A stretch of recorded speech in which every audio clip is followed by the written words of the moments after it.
Hey everybody, welcome back to my channel. It's Constance the Reader. Okay, we're doing another outfit of the day. I actually already came home from running errands, so I didn't have enough time to film it before I left or take you with me because I was on a time crunch. But it's a new vlog. I feel very bad because I don't know what's going on with me, but like I've kind of been in a weird slump-ish. I don't know, like I think I'm probably not in a slump. I just think I am. What I've been actually reading is mostly like regular books, and I think that's why it seems like a slump, because I'm not reading as much manga as I have piled up around me. But besides the errands that we ran today, I finished the vlog from last week. There's a lot of crying in it, as you will see, because we come up for this. And maybe the other reason why I feel that way is because school life fucked me up, okay? School life messed me up pretty significantly. But we're done with school life, so we can move on to something that's not going to make me so emotional.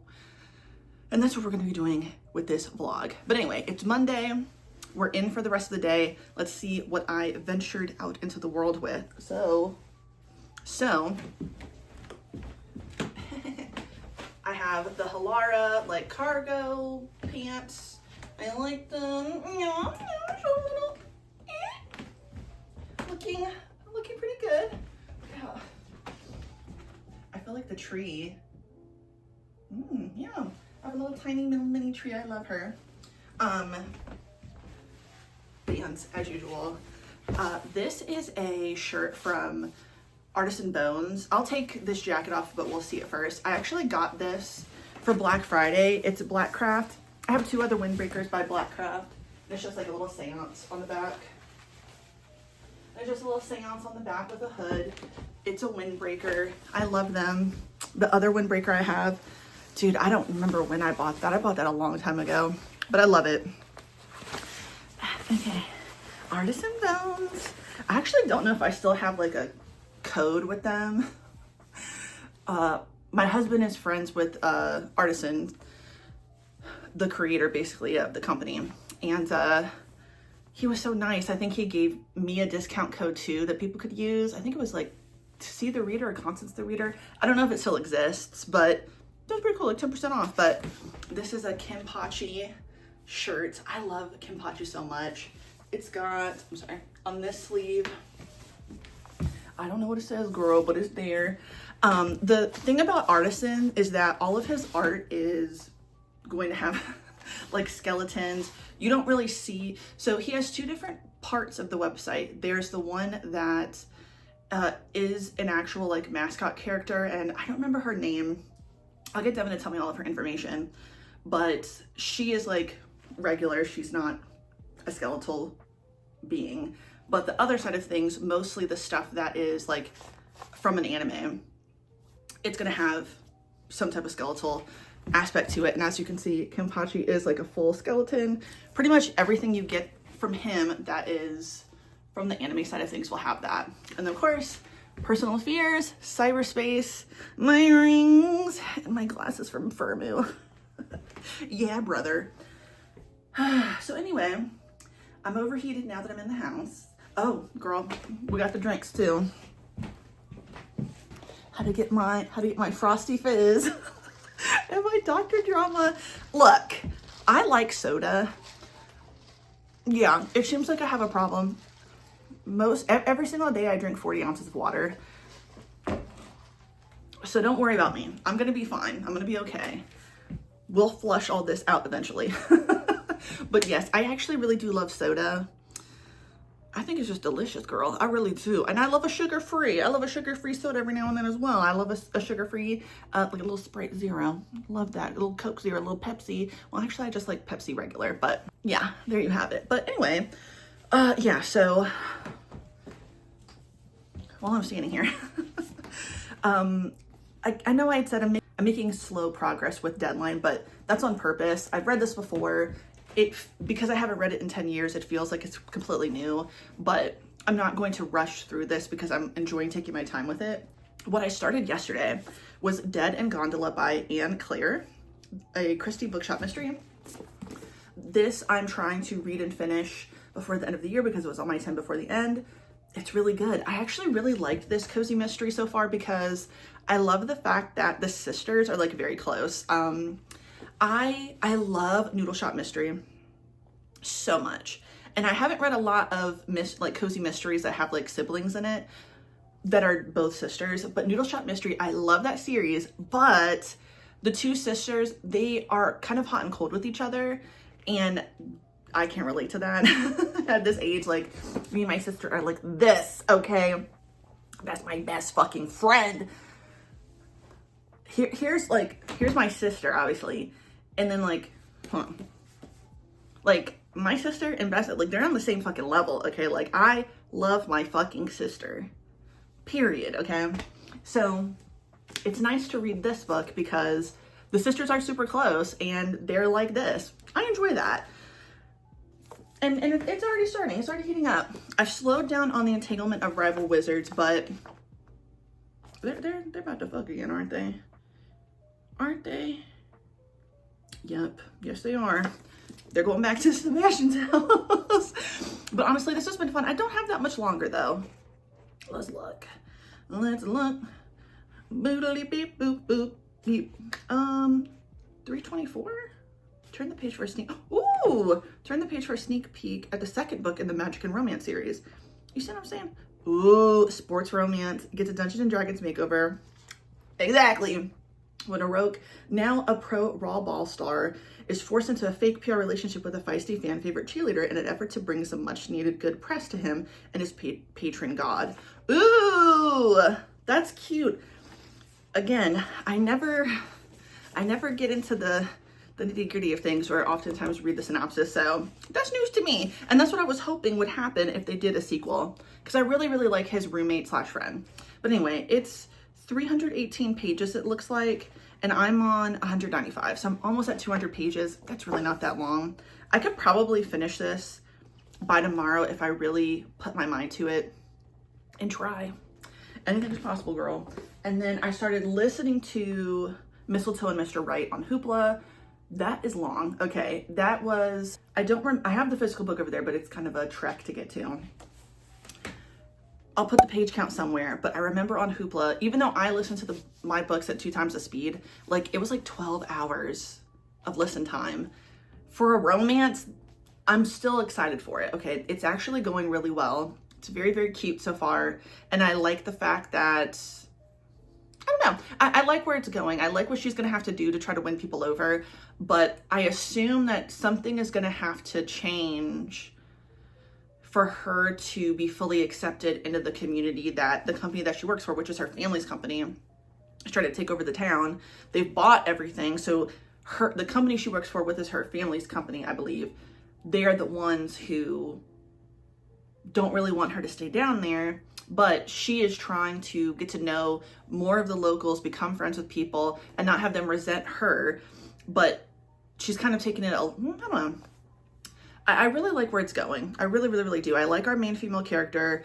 The main love interest, he's interesting. We'll see where that goes. I'm actually just more interested in the female character, the main female character, to be honest with you. But it's like the little like sexual tension that they had in the most recent scene I read. I liked that. I feel like that is so, yeah, I like it. I like it. I like the dynamic. He definitely seems to be fully into her right now more than she is with him, because he kind of sees the possibility of them maybe having a thing for her. I don't think so. I think she's more concerned with trying to get people in the town to like her and not resent her. And obviously they're gonna have like a moment, and I'm excited for that. But yeah, it's time to sit down, get cozy, and I'm ready for that. I'm ready for that. And I also did go to Books A Million. I'm trying not to spend too much money. You know, I have those things coming that I ordered during Black Friday. They're slowly trickling in.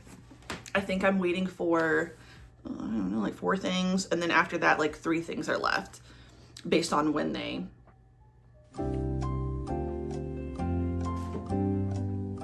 release. But what I got today was basically, I didn't realize there was the third volume, but I got the 3rd volume of Otanari Complex, and then I got the 3rd volume of Gachiakuta. I really do want to get into this. I'm going to take my time reading it. I know I haven't started the first volume yet, but I have the first volume beside me. I'd like to get into it. Everybody says it's really good. I just don't know that I could see myself watching the anime. I tried with the first episode. I don't know. Maybe I just wasn't in the mood for it right then. But typically, I prefer to read rather than watch. But yeah, we're going to get into it. As I said, we're going to get comfy cozy. I'm going to get into pajamas now. We're going to have some fun. We're going to have a little drinks on the side. I might make some popcorn. Maybe put something on that we watched before. Maybe a nice little horror movie as a little comfort watch. But yes, I will see you guys in a second. Hopefully we have actual things to talk about. I'm not distracted. I think I'm actually going to turn my phone off so I can stop scrolling TikTok because I've just been doing that a lot lately and I don't like that. So yes, I will see you guys again. Okay, I started this Dear Demon King. Girl, we're basically past the halfway mark. This is really, really good. I'm hoping to finish this before Devin gets here. He's picking up food. I had to say something that, girl, once again, I was craving spaghetti. Okay, I was like, you know what? The last time we talked in the last video, I said like, oh, I might order it and he'll pick it up. This time I was like, that time we actually went out to dinner. It was really nice. This time I was like, I'll just have him pick it up. He's getting a haircut. It's like not even half a mile away, like 0.25, like a quarter mile. Okay. Bitch, when I got on the website, they didn't have the thing that Devin wanted. Tell me why they didn't even have spaghetti. What the fuck? How do you not have spaghetti at Olive Garden? How many people have ordered spaghetti? Oh my God. I'm an emotional wreck today. I don't know why. I'm very, very emotional. Every video I see is making me cry. Everything I'm reading is taking me this close. This is definitely going to make me cry at some point too. I can already tell. It's already hurting me a little bit, like the direction it's going. And not even in a super bad way. I know it's going to come together because I already had to look at the end. So I was like, you know what? I can't handle the stress that I'm going to be put under waiting. But you tell me that the fucking Olive Garden is out of spaghetti. That was clearly the tipping point for me. Thank God I have Devin because he allows me to rant and be dramatic. Obviously, I'm just like, are you kidding me? The two things, like, what are the odds? It's not like I'm gonna go crazy and go to fucking Olive Garden and start screaming and go.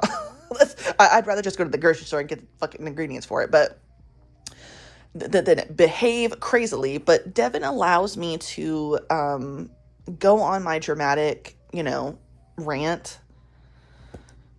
And you know what? You need that sometimes. Just like there are times where I can tell that I have to cry, and something is about to take it. It doesn't matter what it is. Something is about to tip me over the edge. Honestly, some things that tip me over the edge are just me thinking about how much I love Devin. That will make me cry. Girl, I probably need to see somebody, to be honest with you. My emotions being all over the place is actually starting to kind of freak me out a little bit. I don't know why I have such extreme mood swings. Well, we'll diagnose that later one day, I guess. We'll see. But yeah, I got that all out of my system. Everything's going to be fine. Everything should be good. So yes, this is going good. We're almost done. I don't know what else I'm going to pick up. Since Devin and I are going to be hanging out, we'll watch something. Maybe I'll just read Nevermore. So if I don't see you guys again later tonight, I will see you in the morning and we'll talk about how this ended, if I ended up reading anything else, and then Nevermore. Because maybe I'll read all of season 1 of Nevermore. But I will see you guys again. I'm going to clean the table off because Devin is picking up something different for dinner. And everything's going to be fine. Connie will not rant, rave, cry, or anything tonight. She's going to be perfectly perfect. I believe in myself. Hello, everybody. Today is Thursday. Nope. I got it wrong. Today is Wednesday. It's been a pretty good week. Yeah. You know what? Today's been a pretty good day as well. Okay, yesterday went really well. I went to 3 of my stores. And that was fun. I went to the restaurant that I like to get Vietnamese food from, and I tried something different this time, and it was so freaking good. I have to look up what it was. I'll put the picture up. Dude, that was so good. Oh, That was so good. I can't stop thinking about it. Oh my God. But it was such a lovely day. Oh my God. I just came home and it was. Now, I will say this. Yesterday, yesterday night sucked though, because I tried to make dinner. Girl, it came out so freaking bad. I was mad. I was literally mad. When I tell you, didn't I say the other day, like I tried to order some damn spaghetti from Olive Garden. They were out. I think what actually was happening is like they weren't out. Like I think if I would have gone to the restaurant, I would have been able to get spaghetti. But I don't know. They're like, we're going to save the spaghetti for the people who come into the restaurant and not for little old me who would like to have it at my home. But you know what I did today? I went and got myself some spaghetti. Okay, I took myself out to eat as I do. And I had my little spaghetti. I had my little lunch spaghetti and it was so good. And then I was awesome and I went to the grocery store, which I realized I've been really dreading that. I don't know why. I've just not been motivated at all. And like the thought of cooking food is really, I don't know, it's just overwhelmed me. So I'm glad that I went. We're having burgers tonight, something really delicioso. Got potato salad, yes. And then we're going to have fries. And then guess what else I got? This is the special treat. A nice mug of hot cocoa. Okay, I got the damn marshmallows as well. Okay, we're doing real hot chocolate, y'all. And whipped cream and some drizzle. Now, I'm not sure if we're going to do that tonight because we're going to hang out, me and Devin are going to hang out tomorrow night.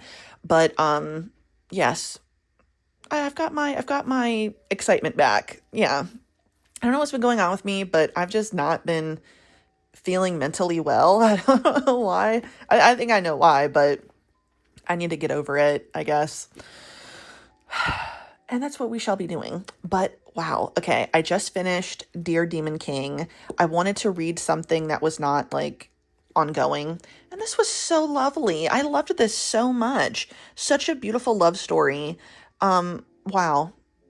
If this got like a sequel and we could see our main couple again, or we could see the secondary couple, or even like any of the other creatures on this island, I would love to see that. I think that this was just so beautiful.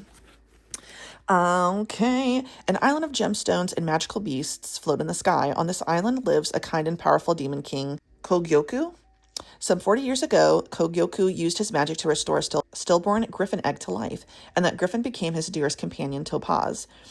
In the years that followed, Topaz found that his love for Kogyoku had grown into something deeper than just a beast's love for his king, and unbeknownst to him, Kogyoku had begun to feel the same. Now as Kogyoku struggles to summon the magic needed to restore his island, he is torn between his love for Topaz and his duty as king, and as his beloved finds himself faced with an impossible decision, Topaz is left with no choice but to decide their fates for him, even should it break his master's heart. Okay, so actually turning this around, this is the couple that I would absolutely love to see their own little spinoff, or even them. But this was really, really lovely. So yes, this is the Demon King. He's a very, very kind, obviously, like, typically when you see something that's like a Demon King, they're not like this really warm, sweet person. They're typically even misunderstood in that, like, yeah, they have to be really harsh, and maybe they are really harsh to those around them, but obviously they have a heart of gold. This is like, he's a Demon King only in the way that, like, no, I guess you have to like flip on what it means to be a demon. You know what I'm saying? But he has this island that's covered in gemstones. He had to protect the island many, many years ago from humans who tried to overthrow it. I don't know how you would say that, but conquer it, actually. Girl, humans make me sick. And with that, he saved Topaz, who was this little griffin egg whose parents left because it seemed like he was not going to hatch. And because he nurtured the egg and put his own magic into it, Topaz eventually was born, and that was very, very cute. And I mean, every creature on this island, every beast on this island is just so adorable. But with that moment when he initially had to protect the island, unfortunately, many of the beasts on the island were killed by humans, and what he was able to do, even though it took a lot of magic and it also would take many years, he basically sealed all of their souls away and buried their bodies. And what he does is he uses his magic to, what's the word? Girl, I'm thinking of a necromancer. You know what I'm saying? Bring him back to life. And Yeah, I mean, he's just such a good person. He's such a good person. I just want to save the people that love him and he loves. But anyway, as Topaz gets older, he obviously understands what love is, that there are different types of love, and then he comes to realize that he really loves Kogyoku. I'm having a problem, like, really getting his name right, so I'm sorry, but he realizes that he loves him and that he's in love with him, and because of some instances that happened, so Topaz is mainly human due to the magic that he was given from him when he was in utero. And he can turn back into a griffin, but if he does and he stays as a griffin for too long, he will lose the ability to be a human again. So things happen. He ends up having to revert back to being a griffin. This is obviously very hard for Kogyoku because he's like, what the fuck? Like, he's also made a point to not share his feelings with Topaz because he's like, no, I shouldn't do that. And they spend many years apart. And by apart, I just mean Topaz is a griffin, so nothing can happen. Oh my God, the time skip between like him turning into, oh my God, that was so sad. I'm surprised I didn't cry with this, but this was just lovely. The ending was beautiful. I loved how, oh my gosh, gentle and kind that they are with each other. You know, knowing that someone loves you unconditionally and will take your thoughts and feelings into consideration in such an intimate act as sex. You know what I mean? And it takes them a long time before they actually go all the way. And I really, really, really, really loved the fact that, like, throughout their whole relationship that we've seen, while you wish that they would have communicated a little bit better, it was never ever anything that was toxic. It wasn't a miscommunication that was like bad. It was more just like, you know, just trying to be respectful of each other. And it's just beautiful. It's just beautiful to read. I would definitely recommend this if you want something that's just a very beautiful love story. This is a beautiful love story. I have to commend the mangaka for writing something so beautiful. The art is absolutely beautiful as well. The story's just fantastic. I give it 5 out of 5, girl. There you have it. All that long ass explanation just to say that. That's what I'm sticking to, girl. I also want to talk about and show what I've been talking about when I talked about Nevermore. Dude, I was reading this at Olive Garden, as one does. Aw, damn, what the hell? That logged me out, girl. I hate when that happens. Don't do that to me. There we go. So, Nevermore. Oh my God. This is... Don't piss me off again. Okay. Nevermore. So freaking good. It's a GL. It's beautiful. Let's read it. There is nothing definitive about life after death except involuntary enrollment at the mysterious Nevermore Academy. Now Lenore and Annabelle Lee must begin their curriculum to recover the memories of their tragic demise.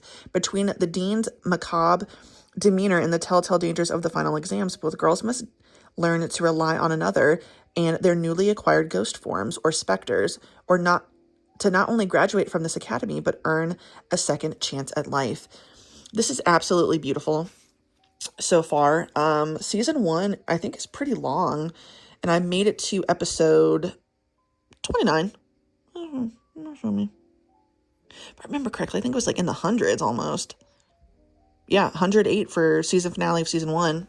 I would even say, even though I'm not super duper far into it, into all of their background, I mean, I can already tell that the love story is going to rock my world, girl. Okay, so yes, these two essentially know each other possibly from when they were alive. We don't know exactly how yet. We kind of got a little bit of insight when they had to do their first exam, where they basically are in a maze and they have to deal with all of these fears just to pass. And whoever doesn't pass ends up going to the land of the dead. And some of these fears are, girl, I can't remember what they technically were, but you know, not agoraphobia? It's something about like deep, like being scared of like deep water, especially when you can't see the bottom. I feel that. And I would like to know, are you guys more scared of space or the ocean? Both are very frightening to me. Obviously the ocean has to end. You know, there's a bottom to the ocean. Space scares the fuck out of me. Because what do you mean there's a wormhole? What do you mean light years? What does that even mean? No gravity? I don't like that. I don't like that very much. But deep sea creatures are frightening and seem very alien, if you ask me. I've never seen an alien, but I feel like that's very scary. And also, do you believe in aliens? Let me know in the comments. Let's talk about it. Anyway, blah, blah, blah.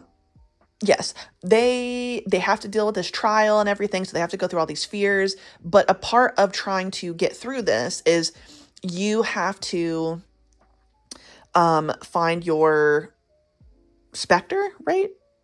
The ghost form, yeah.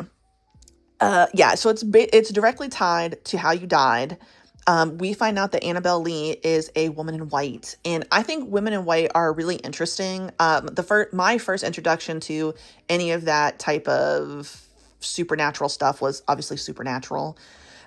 So think about any type of fucking thing that you probably saw in Supernatural or something else. It's probably in here. So some people's ghost forms are, it seemed like a Valkyrie, I think. Also, we saw one character, he's a cat boy, but he's a cryptid. So that's really, really, really cool. We don't know what Lenore's ghost form is yet. There's another cool person in here named Duke. I think he was a pirate. I'm getting like a French pirate from him. And basically it's, as I said, it's directly tied to how you died, but these people don't remember how they died. And they're in a kind of limbo where, you either go to the land of the dead or maybe you get a second hand. I don't really know exactly, because they're at an academy where people are teaching them. So I don't exactly know what it's called that they are in. I'm just assuming that it's like limbo.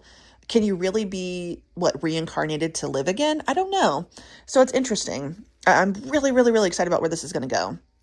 But we don't know what Lenore's ghost form is. But what we do know is they knew each other when they were alive. And we got a glimpse of when they first meet. And I found that to be so cool. And it's a sapphic GL. I'm loving where it's going. I'm liking these cast of characters, even the ones that we're not really supposed to like. And it's funny because, typically like Lenore, she's the one who's like the outcast. But she and the people that she is meeting, Duke and Pluto, I love them. But the people that Annabelle is close to, I don't like them. So yeah, but it's really interesting. I'm really, really liking this. And yeah, yeah. So that's an update on me, girl. I'm going to continue to read. I want to get back into Smoke and Parade. Smoke and Parade has been really good so far, but I took a look back at the list, the 10 before the end. There's no way I'm going to get to Kimi no Todoke. I actually just went ahead and put it back. I'm just not in the mood to read it, so I think I'm going to save that for next year, realistically. I don't know that I will finish Death Note before the year is over, but I still like to get to at least volume 5, because why the fuck not? And as you can see, these are considerably smaller.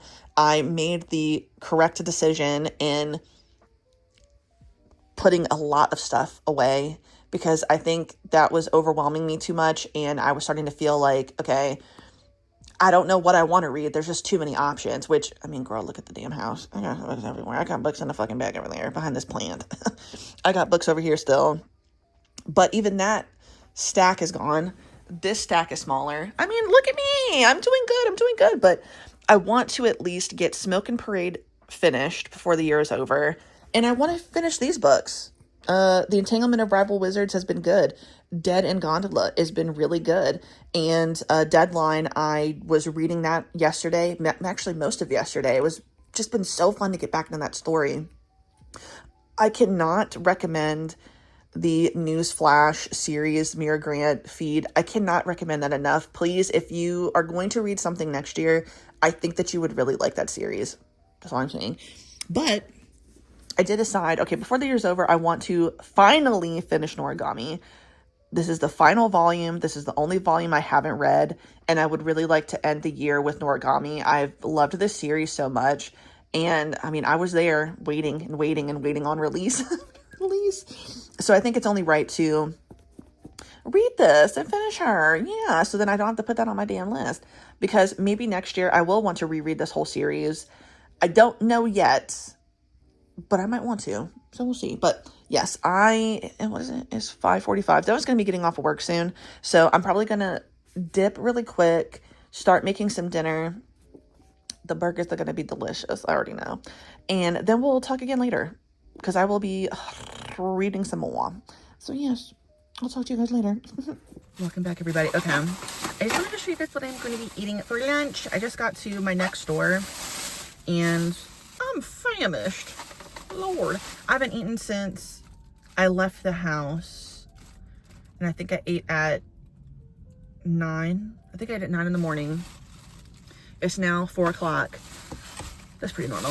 I finally got to go back to Eloteria. I haven't been there in forever. So I got flautas. And then elote in a cup. Girl! I can't wait to dive in now. I almost got something sweet. But, you know, I said no, not today, girl. But I was tempted. I was very, very tempted to get something sweet. And I love something sweet. I love a sweet treat. Devin will tell you. He'll be in the comments saying she loves sweet treat. I do. But it's okay. I do want to say 70% of the way done with this. Spoilers. They're about to have their first date. And Sebastian has finally decided that he's going to tell Theo, I believe, everything that happened with Camp Marathil. Did I already mention the last time we talked? I don't remember, but basically before they have to do their like Founders Day festival thing where it's conjuration and evocation, they're paired up in like different teams and they have to like do something together. Sebastian gets a text message from his mother that his father got the job that he was looking for. And the job that he wanted had to do with Camp Marathil. That's the thing that keeps being referenced, but we don't know exactly what happened. I think what ended up happening was this camp, I don't know yet if it was like one of the camps that we would consider, you know, camp for bad kids, you know, and then they get abused. I can't tell if that's exactly what it is yet. We will see. But something happened there to Aroke and Sebastian. And that is the cause of all of Sebastian's anxiety.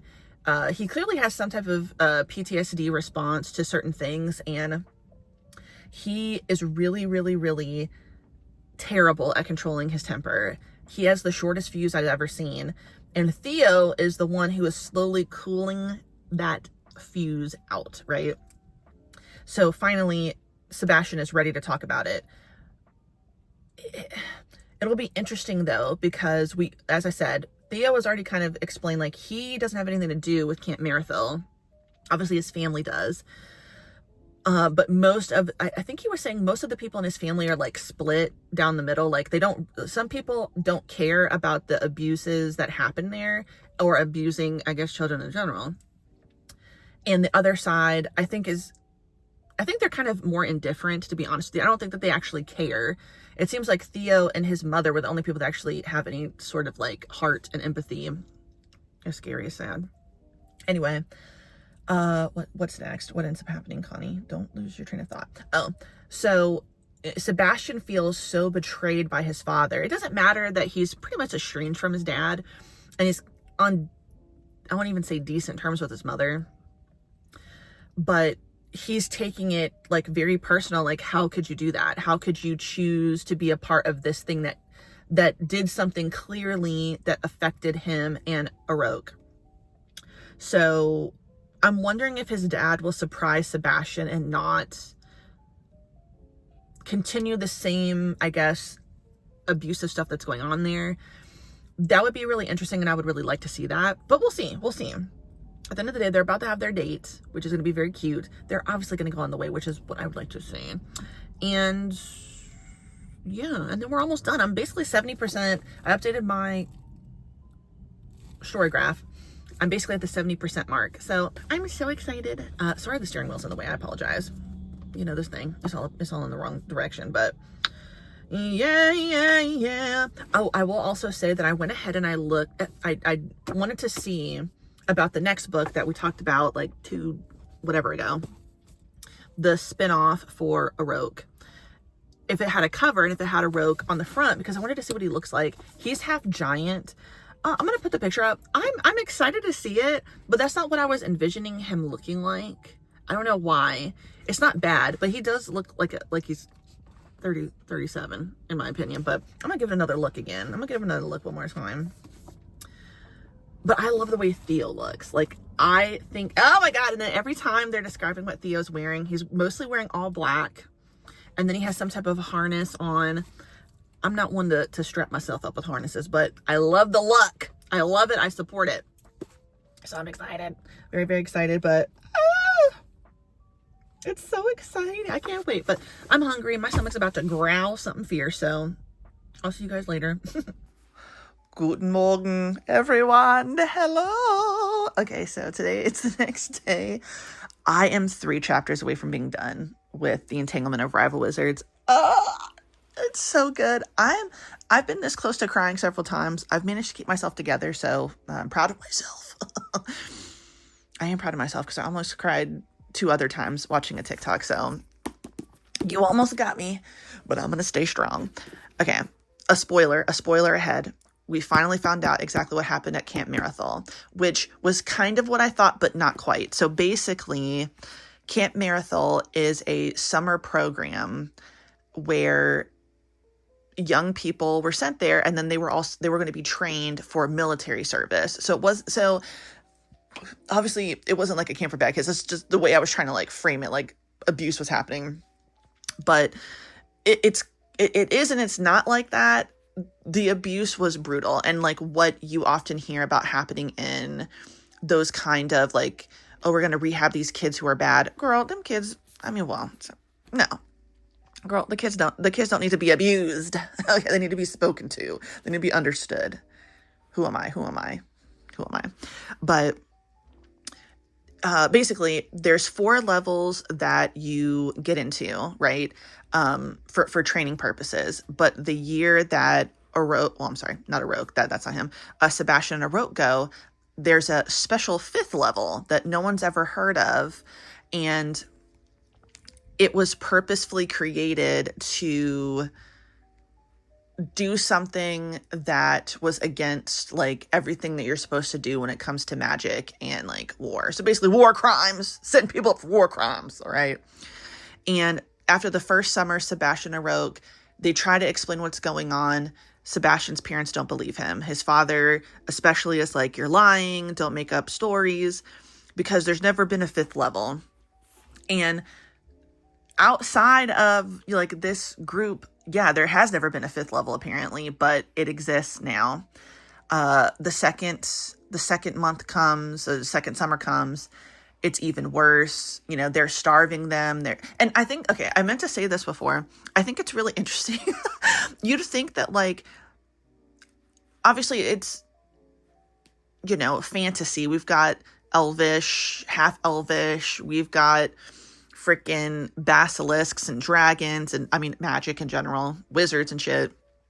But they're in Philadelphia. For me, that's like the silliest thing. I don't know why. When he first mentioned the fact that they're in Philly, I was like, what? Why aren't y'all in like a fucking mythical place? Why are you just in America? It took me out of it for a second. So I'm like, Philadelphia? Like, what the fuck? And then this camp is in the Appalachian Mountains. And I'm like, what the fuck? Like, why couldn't you?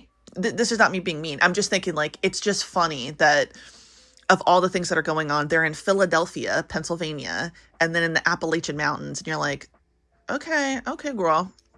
I'm still with it. But it was funny to me. So yeah, so they drop them in the Appalachian Mountains, no food, no water. They say you have to do this, this, and this. If you don't, you won't be able to eat. They're constantly depriving them of sleep. So it's torture tactics that these kids are enduring. And they start when they're 14. So the final summer month comes, because I think it's a 3-month program. And the only people left are Sebastian and Aroke. And the whole point of the program of this 5th level is to take wizards beyond, you know what I'm saying? Beyond. and get them to do things that are against the laws of magic. And what we come to find out is that they're trying to get them to commit like dark arts, basically. And I knew that this was coming. I was like, okay, this is definitely about to happen. So they paired the kids up with someone and tried to like make the bond super strong, because the whole point would be their final trial is they put them in a room, no windows, just a door that has a ward on it, but they don't give them all the right materials to actually break the ward. And we really see now like why Sebastian is so strong and why he's so good at like breaking wards and stuff. Because that was the whole point. It was like to enhance their magic, but at the same time, it was to turn them into like heartless soldiers. So the last component that they need is iron. There is no iron. Obviously, one of them has to die. You have to take the iron out of someone's blood. And like they insist, like they're like, we're not doing it. I'm not doing that. They figure out very quickly like what's going on. Then they pump water in the bitch. One of my fears, okay, this is a very irrational fear. I have two irrational fears. One, being in a sealed anything and water's pumped in. I don't want to drown. That is one of my biggest fears. Drowning is so scary to me. Second is in a room that's the walls are slowly closing in and you're going to be smushed. Never, ever, ever put me in a situation like that. I don't even care if I would not get squished. I would have a breakdown. That to me, oh, hell no. That and also, okay, now there's the third one. That and also having to like, okay, how do you put it? You know, like in like Indiana Jones or whatever, where they trigger a trap and then you're running down a tunnel and there's a giant boulder behind you. Bitch. Oh my God. I got chills just now. Let me tell you something. I could cry. Like that to me is too much, because they're like, imagine, because I would be smushed. First of all, I can't run very far. I'm not a runner. I've never been a runner. All right. You're telling me I have to outrun something at a steep decline, mind you. There's no way you're outrunning that. Like, you have to find some way to get a... I know. The drowning one isn't necessarily irrational. It's just like, why would I be in a room that's sealed being filled with water? But I actively freak the fuck out when I'm driving over a bridge and think, okay, how could I get out of the scenario if my car went over the edge? Oh my God, what is wrong with me? Anyway... Sorry for the tangent. Anyway, so they fill the room up with water to try to force them to do this. I mean, basically, they are sitting here and they're telling these teenagers, one of you is going to die right now, because the point is one of them. I mean, look, if something goes wrong, one of them would die. So what the fuck? Oroch basically says, fuck it, Sebastian, do it. He cuts himself. He tells him, like, use my blood. He almost dies. It's also freezing cold water, so he experiences hypothermia. And that is the thing that is so... I mean, these two have been through so much. It made me so emotional. That's where I was surprised I didn't cry, because you just think about all of the... I might cry now that I'm talking. Like, Sebastian has had so many... we've seen him have panic attacks throughout this many times. And something that he does is he really claws at his arms. Like when he's trying to like get himself under control, he claws at his arm and he's scratching himself till he's bleeding. Okay. He is, I mean, you have to think, he was forced into a situation where he could have killed his best friend. Oh my God, that's horrifying. And, you know, these two have, you know, they say that's trauma bonding. I believe that they were friends before they even got there, but still, it's like, that's hard, you know? Oroch, I think that's why he has been struggling this whole time with accepting the possibility of going on and just being a professional raw ball player, which is basically like a football player. Or maybe a soccer player. I don't know. But his mother and his family want him to basically, they don't want him to join the military anymore. They want him to become a priest for their god. So it's like, you've got two families, you know, treating their sons really shitty, right? So Sebastian's family, because they were all in the military, there's an expectation that, okay, you need to follow what the family does. You can't disrespect and and tarnish our legacy. You have to join the military. He doesn't. And then even though his parents are the ones constantly still trying to have contact with him, like, you guys aren't acknowledging the fact that he clearly experienced something. So, he has to deal with the fact that he pleaded with his parents to believe him. And not only did his parents not believe him, his siblings didn't believe him. His siblings were cruel to him about it as well. I think that he will probably eventually forgive his parents, because we're getting to that. But at the same time, it is so fucking sad that he had endured that. Arok, his parents, they're coming from the religious side of things. And the expectation of, like, you need to do, it's the same thing, like, follow the expectation of our family, but now it's coming from a religious, guilt side of things. And it's just so sad. And you feel so bad because Arok, see, I'm going in between Arok and Arok. I'm sorry. I need to look at this author's profile and see, like, how they pronounce it. But we're just going to go O, because I'm not going to stop bringing it up. And that really pisses me off when I do that. O is like, he is also dealing with the feelings of, am I failing my family? His mother does not understand where he's coming from. And it's just like, yeah. How many times do I have to say it, y'all? Sometimes parents are the first bullies of their children. Y'all need to be stopped. Okay, girl. Don't do that. Don't bully your fucking kids, y'all. Don't fucking do it. Boom. Okay, they Sebastian finally tells Theo about it.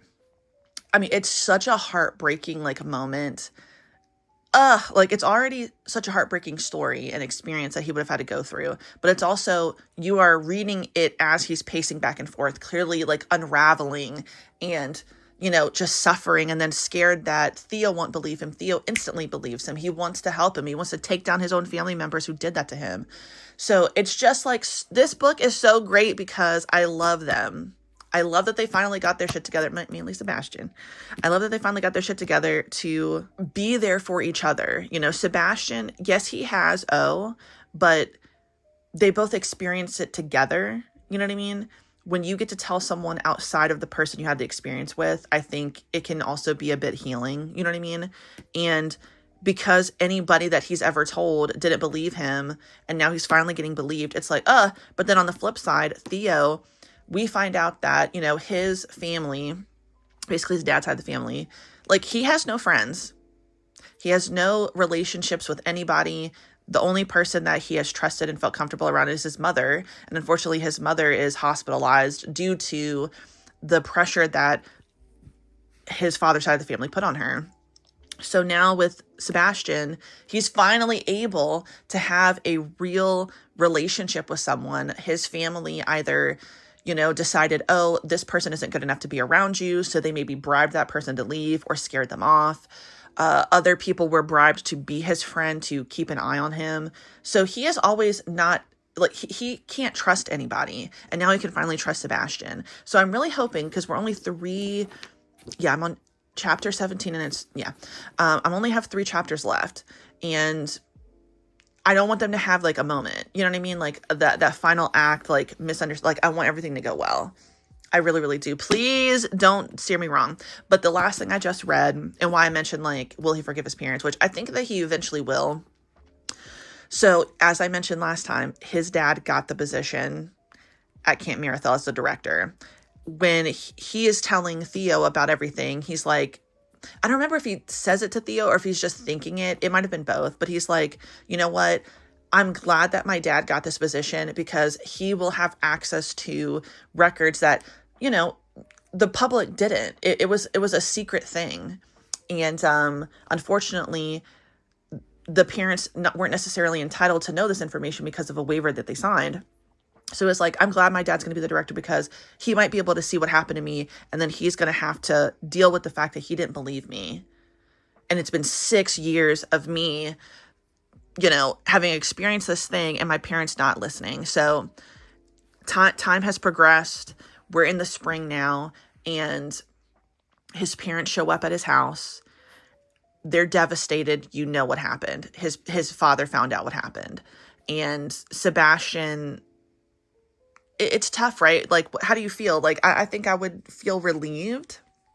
But I also would feel angry too, because it's like, you guys didn't believe me. I'm your son. Why would you think that I was lying about that? So his dad and his mom apologize. His dad actually says, like, I turned this over to the authorities. And I don't know what will come of it. I don't know how far this will go, but I resigned from the job and I turned over all the evidence, and I want to get justice for you, and I'm sorry. So that was just really lovely. That made me happy. So, spoiler over, flashing hands. So far, this is just so good. I'm so close to being done. Oh my gosh. I don't have that much more to go through. And I was like, oh, maybe I'll wait till I'm done, but I do have to get to work. I have to be responsible. Wait, is it 19 or is it? No, it's 20. I remember looking at it yesterday. So, yeah, girl, we're almost done.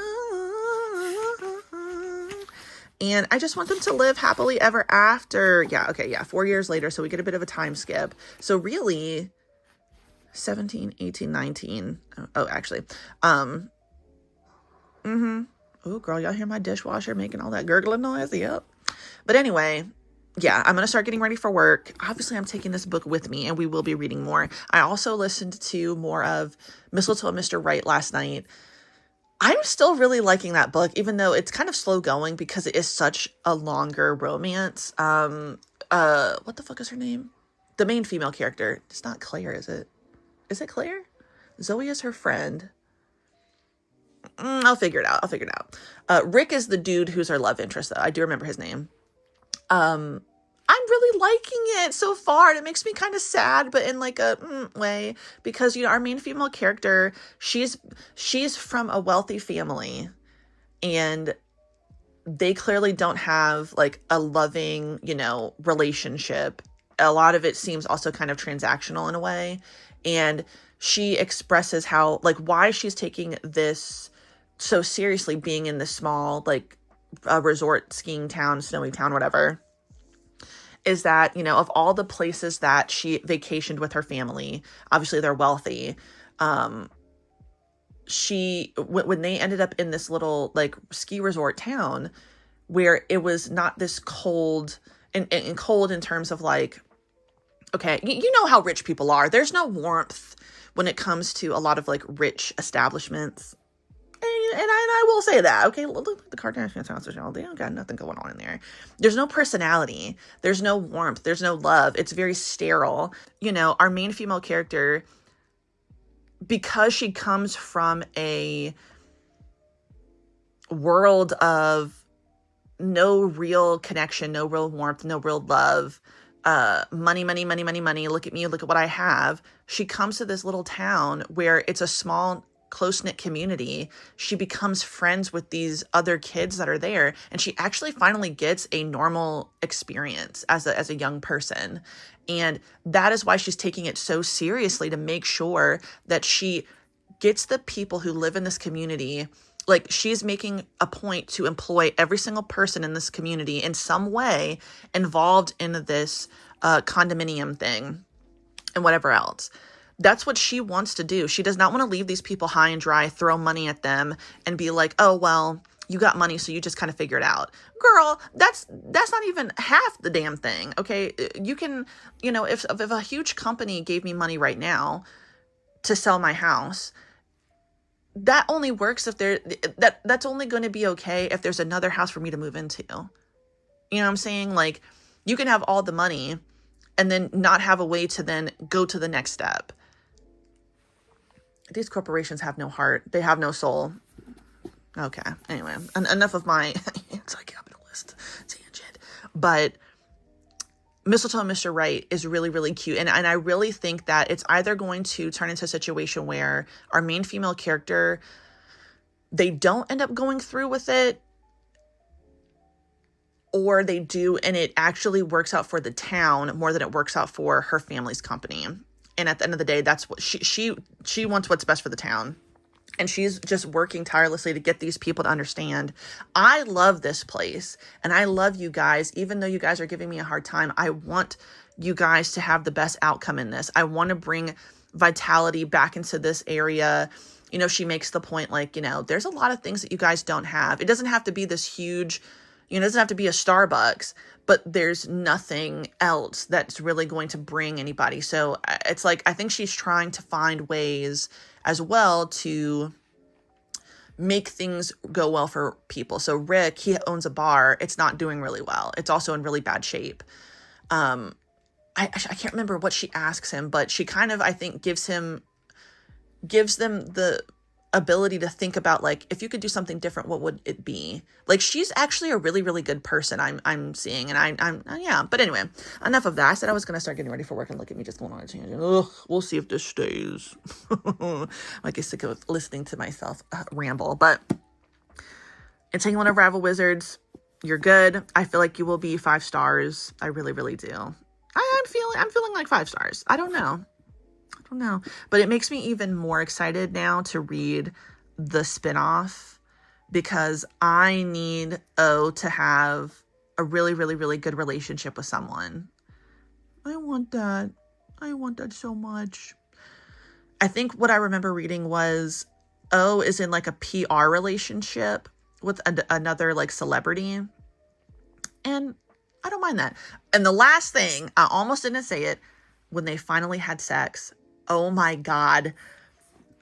You need some type of award for oh my God. I saw everything in my mind. Descriptive in a way that was pure art, but also not corny. You know what I mean? Because like sometimes when you're talking about sheaths, swords and sheaths and stuff, it gets a little like, okay, I don't view a wiener like that. So I'd rather just say wiener. And in the end, you could just say, he gave me a good wienering. I'd be fine with that over, he unsheathed his sword and impaled my hole. That's what it gives sometimes, and I don't like that. This, oh yeah. Oh, put it on screen. No fucking rating. Let me watch the shit, okay? Let me watch that shit right now. I want to see it. Absolutely fantastic. Absolutely fantastic. I mean, the intimacy, even though it was the freakiest, girl, it was some freaky, nasty stuff going on. It was still lovely. How can I put that? How can I put it into words? It's just like, it still had all of the passion and yearning, and oh my God, it was just like, I'm getting chills thinking about it. It was just so fucking good. So yeah, this 5 out of 5 stars, 10 out of 10. Boom. I'm calling it. You are going to be 5 stars. I already know. All right. I'm done rambling. I'm sorry. I'll see you guys again later. I do have to go to work. We have dinner plans with our friends tonight that we went to Busch Gardens with. So I'm excited. It's almost over. I'm this close to having my week off. Oh, I can't wait. So I'll see you guys again. Yes. Okay. Oh man, that was really good. Oh, that was really good. Oh man. Okay. Alrighty. This was very fantastic. The ending was very, very beautiful. I loved it. Get it together. This ended up being so good. Oh man, this ended up being good. So, more spoilers ahead. Okay, so after the sex, after the hot, passionate lovemaking, we skip ahead a little bit, and we had our misunderstanding, but it was almost like what I thought it was going to be, but not. So this, ooh, I love you, dude. You're my new fave. Everything that this author will write, I will be consuming, because now you're my what was that phrase? Auto by author, for sure. Anyway, so, okay, what was I?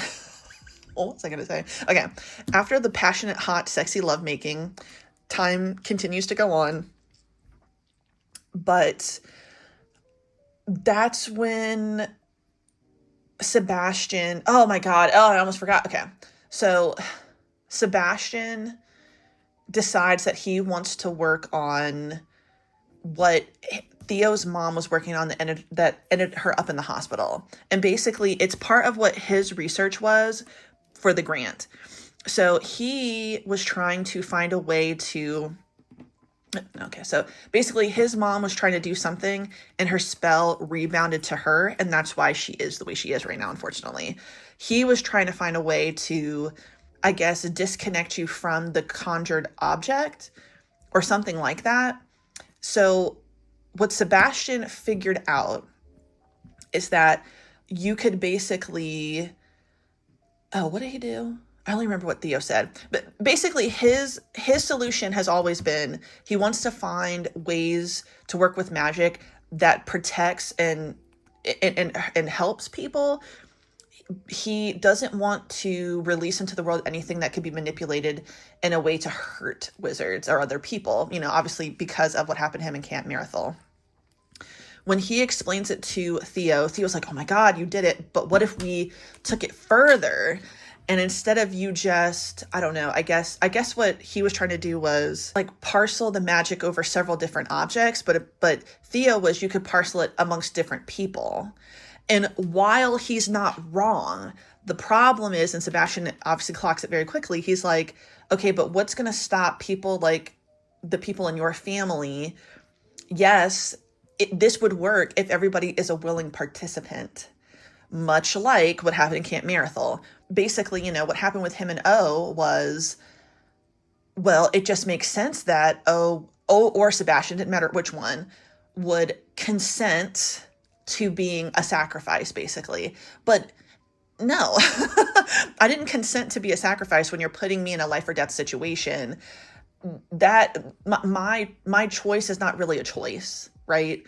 If you're coercing a situation, if you are manipulating a situation, it's not consensual. So Sebastian's first thought is like, no, you can't do that, because how long would it take until people like your family members decide, well, we're just going to choose someone random and then we'll do this? Because at least from his point of view, you could just get someone to be in on the thing unsuspectingly. And that is what sets off this huge argument, this big blow up, to where, he is trying to explain to Theo, like, dude, you can't do that. Like, I did this for you because I know that this is what you were researching. I don't want you to take this and whatever, just all willy-nilly and shit. And Theo's like, but no, like, this is perfect. Like, we did something that my family couldn't do, no matter what they did, all the awful things they did, kind of referencing Camp Mirathol, and they still didn't figure it out. So his mentality is, well, I'm going to do this to prove to them. But do you really need to prove to them? You know what I'm saying? Like, who cares about their acceptance or their feelings or whatever? Like, fuck your family. So Sebastian's like, dude, no, like, you can't do that. They have this blow up. They both say really awful things and they separate. Sebastian goes home. He sees O. O breaks down. He's like, I was accepted as a pro raw ball player. And it's just so sad. That was the first thing that made me really emotional, because O and Sebastian experienced something so traumatic, and they both felt like they had to cling to each other no matter what because of what they experienced. And they knew that it wasn't necessarily helping them in other aspects of their lives necessarily. Like, it doesn't help, you have a nice relationship with someone else when, whatever the thought process is. But that's when O breaks down and he's like, oh, it was just so sad. Like, I just felt so bad for him. And the other thing that Sebastian realizes, especially after talking to O, is that Theo has been like, oh my God, there's like anxious about this. He keeps having to have these meetings with his aunt, who is trying to, obviously she doesn't have good intentions for their research. That's been weighing on him heavily. And then it obviously comes out like O has also had a lot of stuff going on. And it's not that Sebastian was selfishly not getting it. It's just that, just like he was the kind of person who was like, I'm fine. Everything's fine. I'm fine. But you're not really fine. And that's hard. That's hard I think that's hard for anybody. When you are just trying to tell yourself that everything's okay and you're not. I sound like that Katy Perry. That Katy Perry Yes, audio. Oh, Lord. fine when you're not really But fine. it's difficult. It's difficult to come to terms with the fact that, like, hey, I'm actually not okay. And maybe I don't know exactly what will help me get better, but like, you know, acknowledging and maybe sharing with the people that love me. If you have people that love you, you know what I'm saying? Or you have somebody who will listen to you, may help you, you know, finally move on. So this is like, this fucking thing happens the day before they're supposed to give their presentation. And Sebastian's like, oh, he finally realizes what, you know, may be going on with Theo. He is going to bolt out of the house after he texts Theo and is like, I'm going to see you, blah, blah, blah. Theo's like, no, I just need time. Aroke is like, no, don't do that. He asked you, like, don't be mad. Don't go and rush to do something when he asked you not to do it, when you're mad at him. Because the other thing that Theo did was, so once he found out everything that was going on with Cat Mirathol, Sebastian said, don't, like, he basically offers, like, do you want me to find out which of my family members was a part of this to help with your lawsuit? And Sebastian says, no, I don't want that. He's trying to, like, put a separation between, like, this possible lawsuit and then, like, his relationship with him. He doesn't want it to get in the middle. He's like, it won't. But unfortunately, he did his own research and found out who the family members were. Now, he didn't contact them. He didn't do anything. But it was, he did something that Sebastian asked him not to, but it was kind of for him as well. He was like, I don't want to associate with those people. Like, what if those are the people that I thought were the good family members that participated in something so awful? So that was, like, the real big thing that, like, kicked it off. So that's why Aroke is like, don't go. Like, you literally just told me that you were mad. So don't fucking do the same thing. The next day, they're supposed to see each other before the presentation. The fucking teachers show up. Theo is not there. They tell Sebastian, dude, he dropped the fuck out. He submitted your paper last night. He did it without your name on it. Sebastian said, oh, hell no. That ain't happening. Theo never comes, but he gives the presentation anyway. He says to the teachers, don't you dare let that process go through. He is getting this fucking degree. I don't care. He is going to graduate because he earned it, and I'm not taking his name off the project. It ends up going well. He ends up finding him. Everything's fine. Yay. And then we travel 4 years into the future. They're together. They figured out how to make things work. Oh my God. You know, Sebastian at one point asks Theo, what do you want to do? Do you even want to do the things that you're telling me that you want to do? Because Theo's thing was, he wanted to work for the direct competition of his family as a fuck you to them. But did he even really want to be doing the stuff that his family was doing? Because even if it's by a different family, does it really matter if they're still the same kind of scumbags, you know, that his family is? And, you know, he expresses to Sebastian, like, I just want to help people because of what happened to his mom. He becomes a nurse. Bitch, don't get me started, okay? That made me happy. They both know the other one is going to propose to the other. They find out the lawsuit. Everybody's guilty across the board. Hell yeah, lock them the fuck up and throw away that fucking key. Hell yeah, lock them up. Do it. Lock everybody involved in that fucker. Hell yeah, that was a great thing. I almost cried there too. He rushes to Theo's job, and then they're both proposing to each other. That's what got me. That's what really got me, because obviously there's magic involved, y'all. So I think they propose in his mother's room, because they end up having to move her to a more affordable place. She couldn't stay in the place that his family was initially keeping her, but obviously they were kind of using her as a bargaining chip to make Theo do what they wanted. Fuck them again. And I hope all of them get sent to prison just for pissing me the hell off, actually. And I think that that's how it should be sometimes. Don't piss me off, you won't be sent to jail. And I don't even like jail like that, so. Anyway. So he put wards in the room. Or like little things that would happen. So like starlight bursts out of this place. This happened. It was just so beautiful. He goes to propose first, but then Sebastian does something, so he gets to be the one on his knee first. And it was just beautiful. It was just absolutely beautiful. I loved this so much.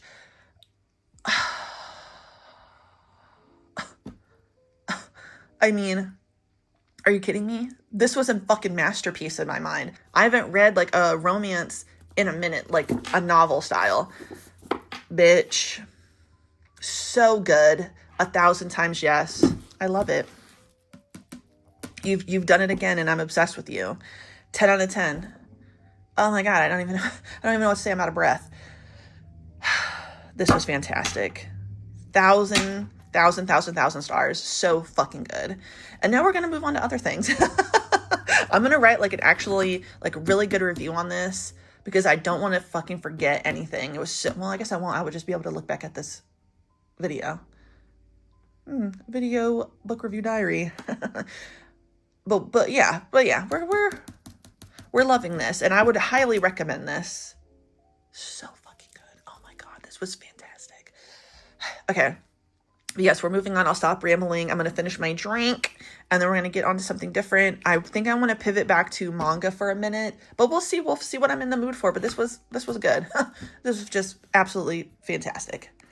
Hello. So we're on my living room floor because I got these boxes, these little like fabric, cheap little things to put my DVDs in, because like if you see it in the background, I have them stacked up, and it's not even like they're in a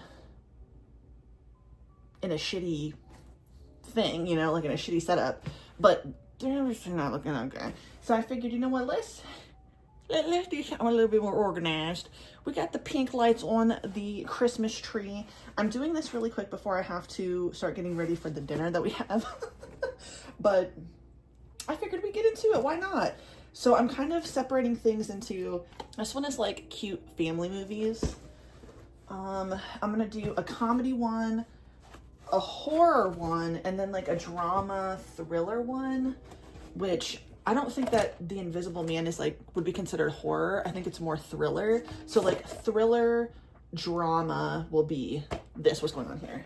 So I just wanted to show you guys what I'm doing, and you're going to fully see me do the damn thing, because I want to get as much of this stuff put away. Now I'm probably going to have to order something more, obviously eventually, for the what are those called, the TV box sets. So like I have Supernatural, the first 4 seasons. I've got the first 4 seasons of Criminal Minds. I've got Vampire Diaries. I've got Lost Girl. I've got Firefly. I'm probably not going to put Grimm because, like, I don't know, it could just stay there. Like, I've been watching it randomly, but yeah, we're gonna see what we're gonna do. I also have a bunch of other stuff I have to talk to you guys about, which will be in the December haul wrap up, because I bought a lot of used DVDs and Blu-rays. I found a ton of stuff on sale. I literally got, did I already talk about it? I think I already did talk about it last, maybe not the last one, but the time before last. I got a ton of stuff that was Inuyasha. So that was really, really cool. So did we talk about that? Did I show y'all? Maybe I didn't show y'all that, but you'll see it soon enough. You'll see it soon enough. But yeah, we're going to do that. I want to show you guys like what it's all going to look like. And I still, okay, I don't know if I mentioned this. I'm watching Dynamite Kiss. I'm on episode 3. I'm not going to have the easiest time, so I'm probably going to move this over there to my table. Yeah.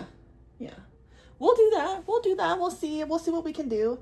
Because I do want to see what's going on with this show. Like, I'm almost done with episode 3. I'm getting pissed off. I really am. I understand from clips I've seen on TikTok that they're eventually going to get together, and I think everything's going to get resolved. I think that she's going to tell him the truth of what's happening and why she's in the position that she's in. I really wish that just would have come first, but what can you do? What can you do in these situations? I mean, honesty is the best option, but sometimes that's not the option that happens. So yeah, we have to work with what we work with. But the thing I don't like, let's move the camera. The thing I don't like, and that's really not sitting well with me, and I know that it's going to go away, but I don't like a man standing over a woman menacingly, and he does that a little bit too much, especially in the scene where she's supposed to do the all-nighter for 5 nights. Back the fuck up! Okay, don't be hovering over me, especially even knowing his mind. I totally understand why he would be upset. It's the Dynamite Kiss. This was his first time experiencing like love. I get that. But from what you know, here's a spoiler. So from what he knows right now, she's married and she has a kid. What the fuck do you think you're doing standing over me? But at the same time, girl, like she only sometimes like pushes back, and I'm like, now why are you backing up? No, stand firm and be like, get the fuck out of my face. I know that's not how it really goes in these shows, but at the same time, it's like, I really appreciate how like straightforward she is, but then when she's being kind of like, stand the fuck up. Don't take that abuse, because it's abuse. It's getting to abuse. I don't like that. So he better get it together soon. I also, okay, spoiler over, I'm also really liking the woman that he's supposed to be married to. I really like her. I already see where it's going to go for, or at least I assume I see where it's going to go for her.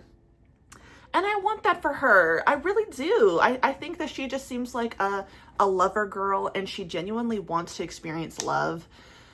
Yes, she's kind of pursuing our main male character and, you know, kind of following in the things that her father wants. But like in reality, you can tell that that's not what she really wants. And I want her to find love. And then the other thing, I've texted my friend. She's the one I'm going to see tonight. So we'll be talking about later. But what's going on with the main dude's sister? I'm like, bitch, do you want him to be successful or do you want him to fail? I can't tell what she wants, but we'll see soon enough. But yeah, I'm going to transfer all this stuff over to the table, and then we'll do some sped up organizing. I think that might be fun. I don't really do that very often, so and then you can see my organization skills. Yes, I will be having to buy more boxes though, considering how many more DVDs I have bought. And I ordered quite a few things, not quite a few, like 6 things from Orbit DVD. I think I mentioned that a while ago. They're based out of North Carolina, so the shipping comes really fast, and that's really cool. You can get used or new DVDs and Blu-rays. There's other stuff on there too, but oh my God, I'm just so excited because that's where I got Who Am I? Girl, I've been wanting that. I got Secretary. Lord have mercy. And, you know, obviously in the dynamic in my mind, I would prefer a submissive man to a submissive woman. But there's something about, I cannot remember his name, but the main actor, oh my God. We all know we're thirsting after that man sometimes, especially back in the 80s, early 90s. What was going on with him? He was just so fine. Something just so pitiful. I like a pitiful man. And that's not disrespectful. I would say Devin is pitiful in the best way, in the way that I like. We don't need to go into detail, but Devin is exactly how I need him to be. But anyway, let me stop rambling. I'll see you guys in a second once we get all of this over there, and then we'll start doing what we need to do. Okay, so these boxes, why is everything looking all blurry? They come with a little top hat. So what I've done, this is basically all comedy, and all of them are DVDs. I'm actually going to save the Blu-rays for when I get more. Because I want the Blu-rays to be in a separate thing. Even though, you know, like, the more I think about it, it's like, it doesn't really matter. But whatever. It is what it is. This one, we have horror, you know, scary stuff. Then,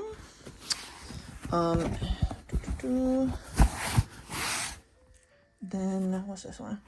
This was family stuff, like family movies, and then I put the rest of comedy in there because I didn't have, like, as much family movies as I thought I did.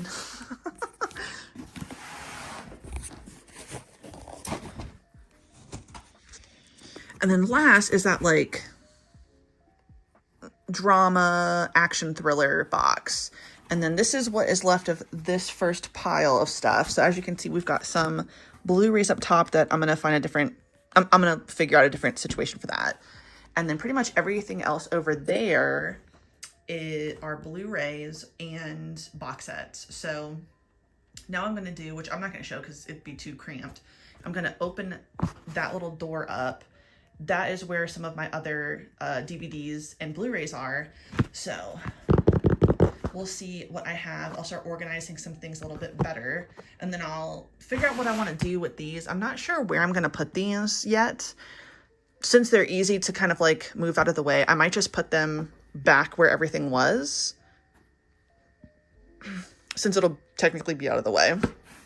But we're on to episode 4 of Dynamite Kiss. He's pissing me off.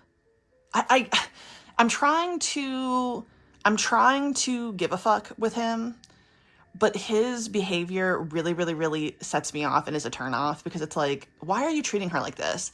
He just threw all the shit in the pool. She dived into the pool. He's like, is this so important to you? Didn't I just say I have to have this job? And I can't be like you, because here's the thing. He's the son. He's a chaebol, son. He doesn't need this job. He's just agreed to do it because a deal he made with his father. And his father seems like a really cruel person, so fuck the father. But she confronts him, and she's like, sorry. Some people have to fucking work for a living. And I'm glad she did that. And I really hope he takes that to heart. He's helping her now, but it's like, dude,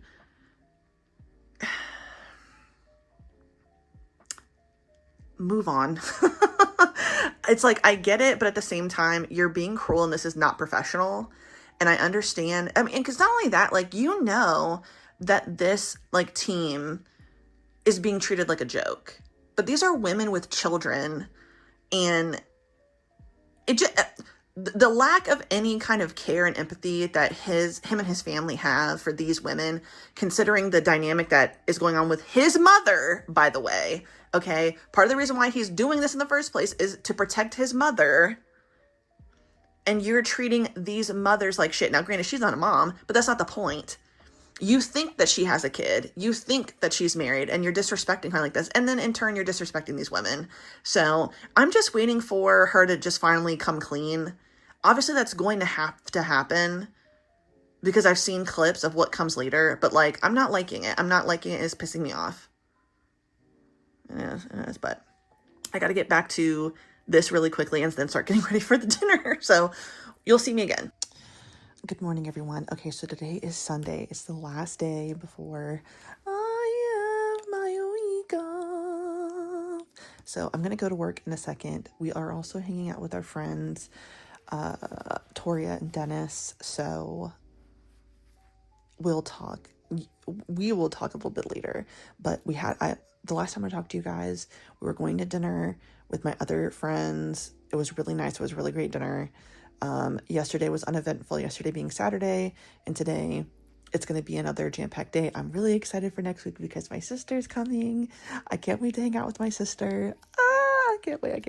But anyway, let's talk about what I've read so far. And I will be honest, I haven't really read a lot. So Friday, I didn't really read when we came home. I fell asleep as soon as we got home. Saturday, I think I was reading some manhwa. What did I read something. Oh, I caught up on Revenge. So I've read all of season 1. I also read a few more chapters of To Whom It No Longer Concerns. I really need to get back into that because I really, really, really like that one. And there was something else, but I can't remember. Let's talk about the manga I read, though. I think I'd mentioned the last time I was sitting here that I wanted to read some one-shots and kind of give myself a break from the series that I've been reading. So I picked up The Handsome Cat Boy Wants to Be His Pet. This was so freaking adorable. This made me laugh so many times. This was so funny. Basically, cat boys and apparently cat girls exist in this world. And our main character, Haruta, he is a college student. I would say he's pretty much a loner. He does have a few friends. He does socialize with some people, but he prefers being alone. He shows up to school and he sees this cute, adorable cat boy. So this is what he looks like when he first meets him. He's literally so cute in his little cat and his little suit. He's adorable. I can't get over how cute he is when he's a little tiny cat. And some guys seem to be like being mean to him, and when he's hungry, he stays in this form. That's so adorable. And okay, so anyway, these guys are like messing with him and saying like, oh, we're gonna sell him. Haruta comes to his rescue, and then he decides to follow him. Haruta sees the two different forms of him, and he basically, he starts taking care of, what does he name him again? Kuramame, I think. I think he eventually names him Kuramame. But this is just so funny. Haruta's younger brother falls in love with the male version of him, but he is so scared of cats. He can't deal with him when he shrinks. He eats a lot. There's a teacher who's obsessed with cats and cats in general, but then like becomes obsessed with Kuramame, and it's kind of giving a little pervy, but like nothing like that happens. This was just really, really cute. I don't know if this will get like another little one. I think it would be funny if the story kind of continued, and it's all like mini stories, you know what I mean? I don't want to say an anthology, but you know what I mean? It's like nothing is really happening, but like things are happening, if that makes sense. This was cute. Like I said, I laughed out loud. It was very funny, and I would recommend it for something like lighthearted. Finally read Afterglow. I've heard so many good things about this, and I have to say this was fantastic. Basically, you're following this guy here, Kiyotaka. He is reassigned to a small town hospital after being a cardiologist or a cardiac surgeon. What's the difference between a cardiac surgeon and a cardiologist? Are they the same thing? I don't know. But yeah, that's what he was doing. He was a surgeon in the blood cardio vein type situation, whatever. I'm not a doctor. Obviously something happens there. We don't know what happens in the very beginning, and he has clearly been traumatized by something that happened, and he is sent by the director to this other hospital. And he is back to doing like general medicine, internal medicine. So basically like your primary care physician, not a surgeon. And obviously he's very upset about that because he had these aspirations to be a surgeon, and he feels a lot of guilt for what happened months ago or a month ago. When we first meet him, it's his first, like, it seems like his first week there. And then we kind of move along like within the year, it seems. So blah, blah, blah. He's told by one of the patients, like, oh, well, be careful of Tenju. He's like, what the fuck is a Tenju? Well, it's him. They end up hooking up with each other. It's very, interestingly, it's very passionate, I would say. But Tenju, he's a Yakuza. He develops a relationship with Kiyotaka that's sexual, but he is the one who says, like, I'm going to make you fall in love with me. And he's still trying to keep like a separation, like a boundary between the two, because he knows that his line of work means that he can't really have like a purely loving, normal relationship. So he does keep Kiyotaka at arm's length, but he is helping heal Kiyotaka, and in a way, Kiyotaka is helping heal Tenju. More feelings start to develop. We find out what happened to him back in the big city. Basically, he wasn't prepared for a surgery, and someone ended up dying. And he has felt extremely guilty for that, because he felt like, if I had just been a little bit more prepared, this guy could have lived. But it doesn't actually sound like the older man could have lived, and no one blames him, but he really blames himself, and he is very, very traumatized by the whole situation, which, I can only imagine. I can only imagine how hard it is to deal with that, and then how often it can be hard as a doctor, especially when you take your job so seriously and you care, when you lose someone and you feel like you could have saved them. I'm sure that's got to be very emotionally and mentally like hard. Tenju, on the other hand, he's just like such a lover boy, such a sweetheart, so kind. When Kiyotaka finally tells someone, like, it doesn't seem like he ever really explained like what was going on with him, even though everybody knew, like, okay, we assume that this is what happened. Tenju doesn't judge him for it, and it really helps release the anxiety that Kiyotaka still has. But, they go many, many weeks sometimes without seeing each other. He's slowly pulling away from Kiyotaka. And then, of course, I think it was like very clear this was going to happen, that he was going to end up being hurt in the line of Yakuza life. And I thought it would come about a different way, but I actually kind of liked the way this worked. And in the end, it was just so beautiful. But as I said before, the art in this is absolutely stunning. Okay. The looks that they're giving each other, the moments of sadness, but also passion, love, ecstasy. I mean, they are just beautifully drawn, okay? And I've never seen, I hate to say this, but I've never seen a better looking set of balls and a wiener on some people than I saw in this. I have to let it be known, okay? Drawn to perfection. Everything is so passionate and loving. It's beautiful. It's beautiful. I love it. You wouldn't, you might not believe me, but I'm being honest. I'm being honest. And then the explanation at the back where the mangaka talks about, like, where, can't show you all that, like the inspiration for the title. I mean, it's just so adorable, and I love their little chibi forms. They're so cute. I love them so much, and I'm just so glad that Kiyotaka eventually gets to experience love, because it doesn't seem like he'd ever had a relationship before. And then Tenju also gets to experience love. Like, obviously, as I said, in his line of work, he's made a point to keep people at arm's length. So he's had his fun little things on the side. But if he ever developed feelings for those people, nothing came of it. But this time, something is. And the other thing I loved about this were, like, his minions, the dudes who hang out with him. There's an older guy and there's a younger guy. I love the fact that, like, they just want to see Tenju really happy. They don't care that he's with a man. I really like when they do stuff like that, because sometimes you will see, but I also think that it's not that I hate that, that's probably common too. Sometimes when you're seeing the Yakuza thing, some of the people in the organization are, like, clearly bigoted and, like, turned off by the fact that the boss is with a man. And I just really like the fact that, like, both of the guys who are his partners, I guess you could say, want to see him happy. So they are constantly, like, talking about, like, oh, well, maybe you should go see Kiyotaka. Maybe you should go do this. And then it's one of them that actually gets Kiyotaka, brings him to Tenju after everything happens, after he's been shot and hurt. And it's like, look, y'all need to see each other. And in the end, when they're having their moment on the beach, and he's like, yep, I was clearly right for doing that. I'm like, that would be me. I'd be like, patting myself on the back. Everybody thank me. A round of applause for me for making that good decision. Yes. So yeah, 5 out of 5 stars. I would definitely reread this again.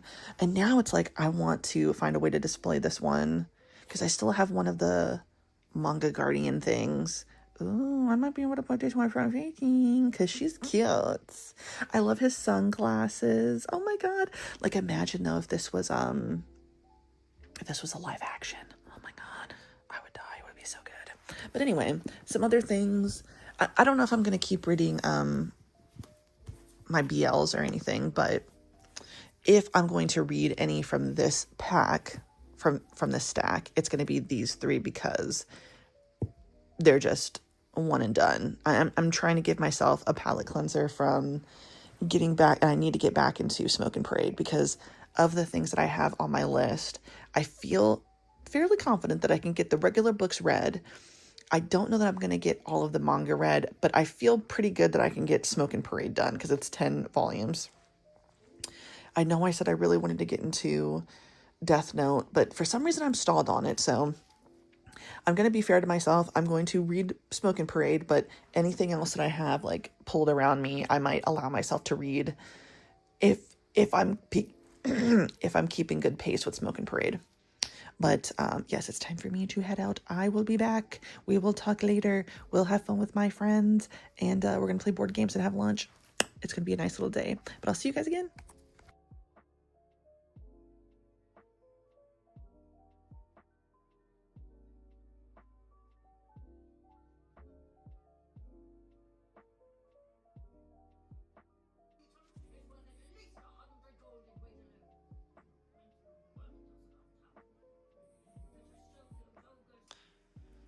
Hello again. It is 11:30. We had a lot of fun with my friends. We played 2 different board games. I'm sorry, we played 1 board game, and then Sunderfold,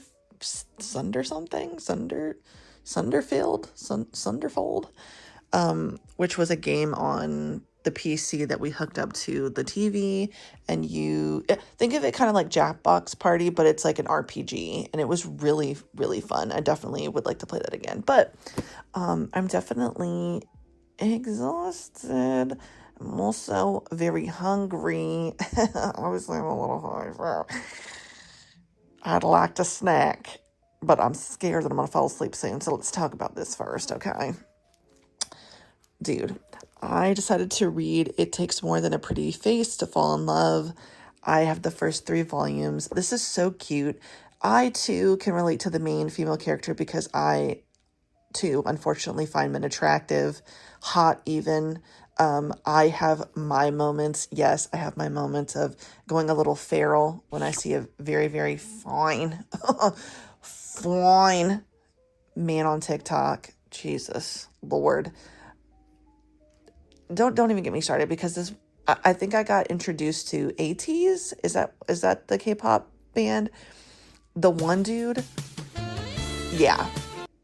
Yeah, that's a good looking man. Okay. And I don't know what it was, but that week that I just was bombarded with pictures of this fine ass man. Good Lord. Good Lord. You wouldn't want to know what was going on in my mind. Lord of mercy, but that's a good looking man. Good looking dude. Yeah, I know, girl. I know what it's like to just unfortunately find men hot. Sometimes they can be hot, okay? Not all the time. Not every man. But sometimes a man can be hot. And the thing I find so cute about this is that they're high schoolers. She is going to this new high school. She sees this guy in the background picture on the school's like Instagram, basically. And she's like, oh my God, he's so hot. Everybody knows about this guy. He's like a legend at the school. And she decides to message the account. Sorry to yawn in your face. She decides to message the account, and then the person messages her back and they're like, who are you? And then they ask her for help on working on the Instagram. What she doesn't realize is that it is him, the guy that she finds so hot. He is the one who's running the account, and we find out basically, which is almost kind of sad. Like, he is being held back a grade and is like this close to being expelled. And the principal does what any sensible, smart principal would do. You know, he enlists this young boy to get like 100,000 followers on Instagram so he can stay in school, but also I guess they could keep the school from going out of business. Okay. But it makes you kind of sad that he is held back. I don't know. It's like he doesn't seem to care, but I wonder if even like the whole thing is everybody's like, oh my God, he just seems so unapproachable. They make up these stories about him. He really ignores people. People don't even know the dude, okay? But of course, when our main female character is introduced, instantly falls in love with her. Hello. Just like she obviously has for this friend, but she is so funny about... she's just so funny.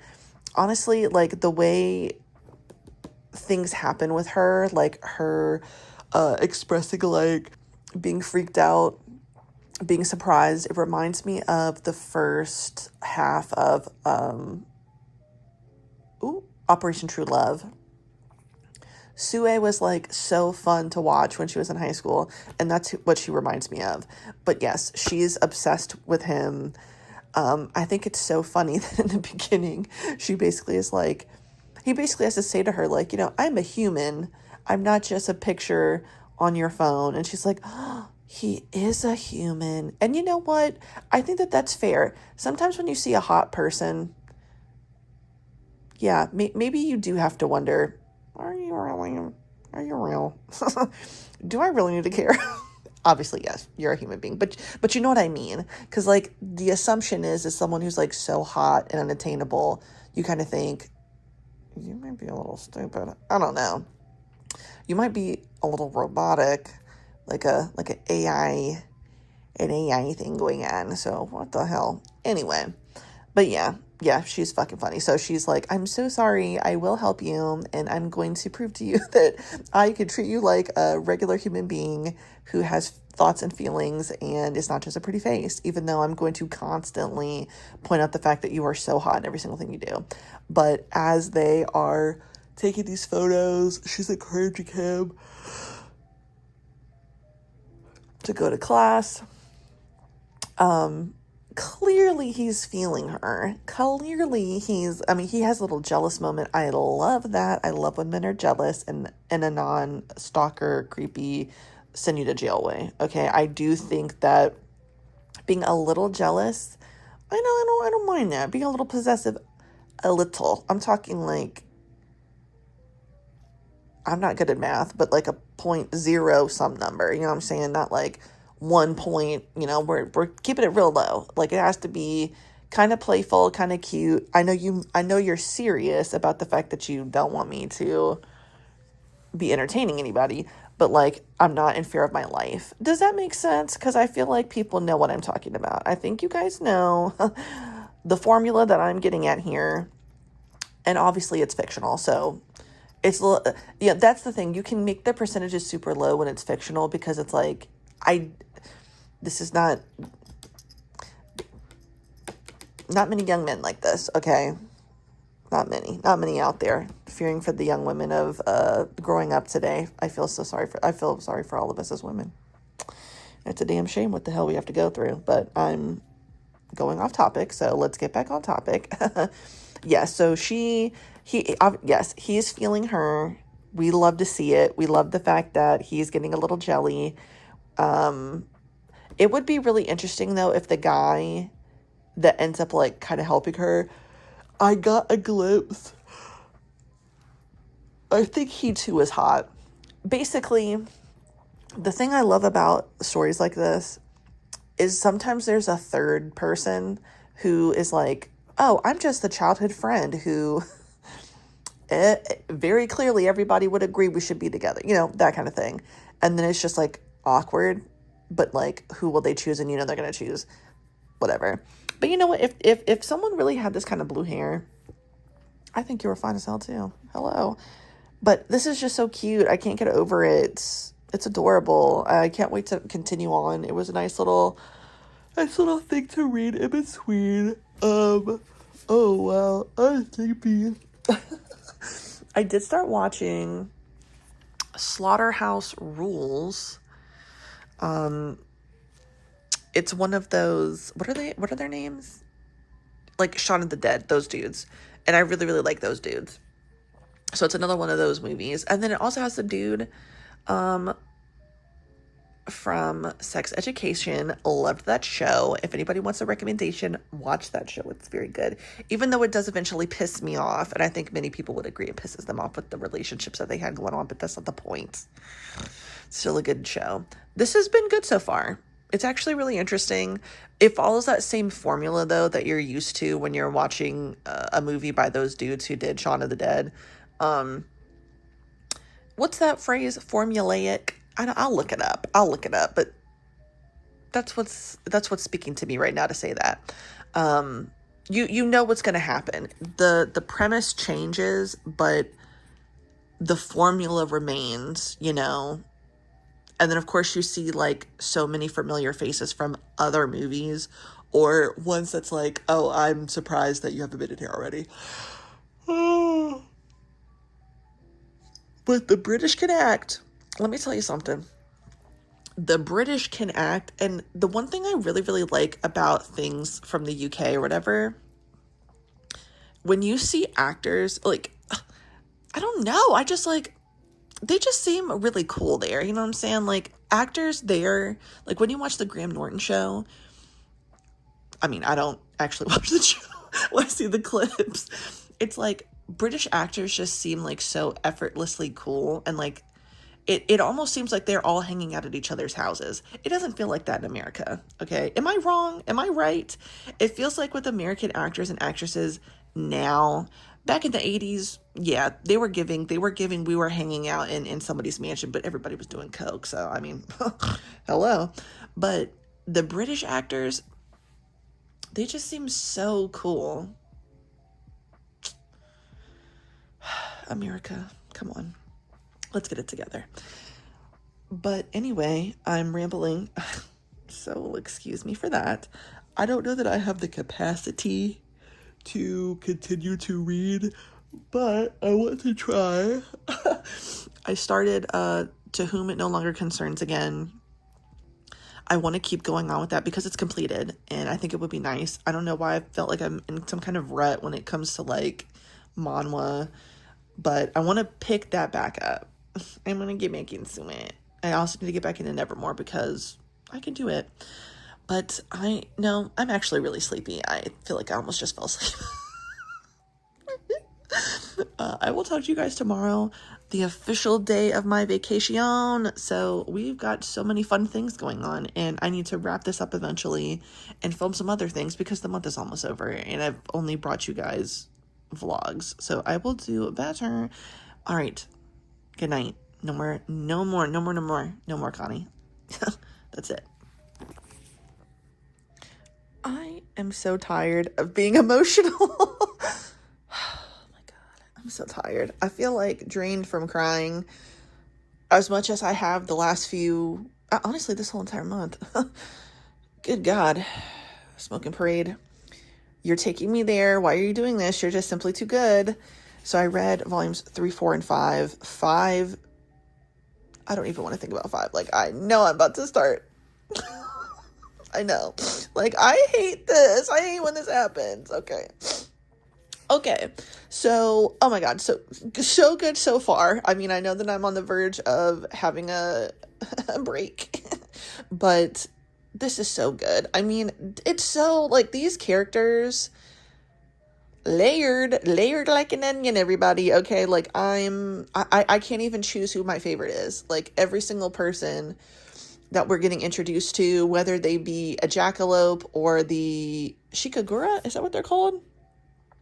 Shikagura, or the not quite spiders. So the things that the jackalopes fight are spiders, and they are people who got some type of body modification, whether it be someone was blind in their right eye, so they get a transplant. So it's more you're getting a surgery for a transplant, but we'll call it body modification as well. So, the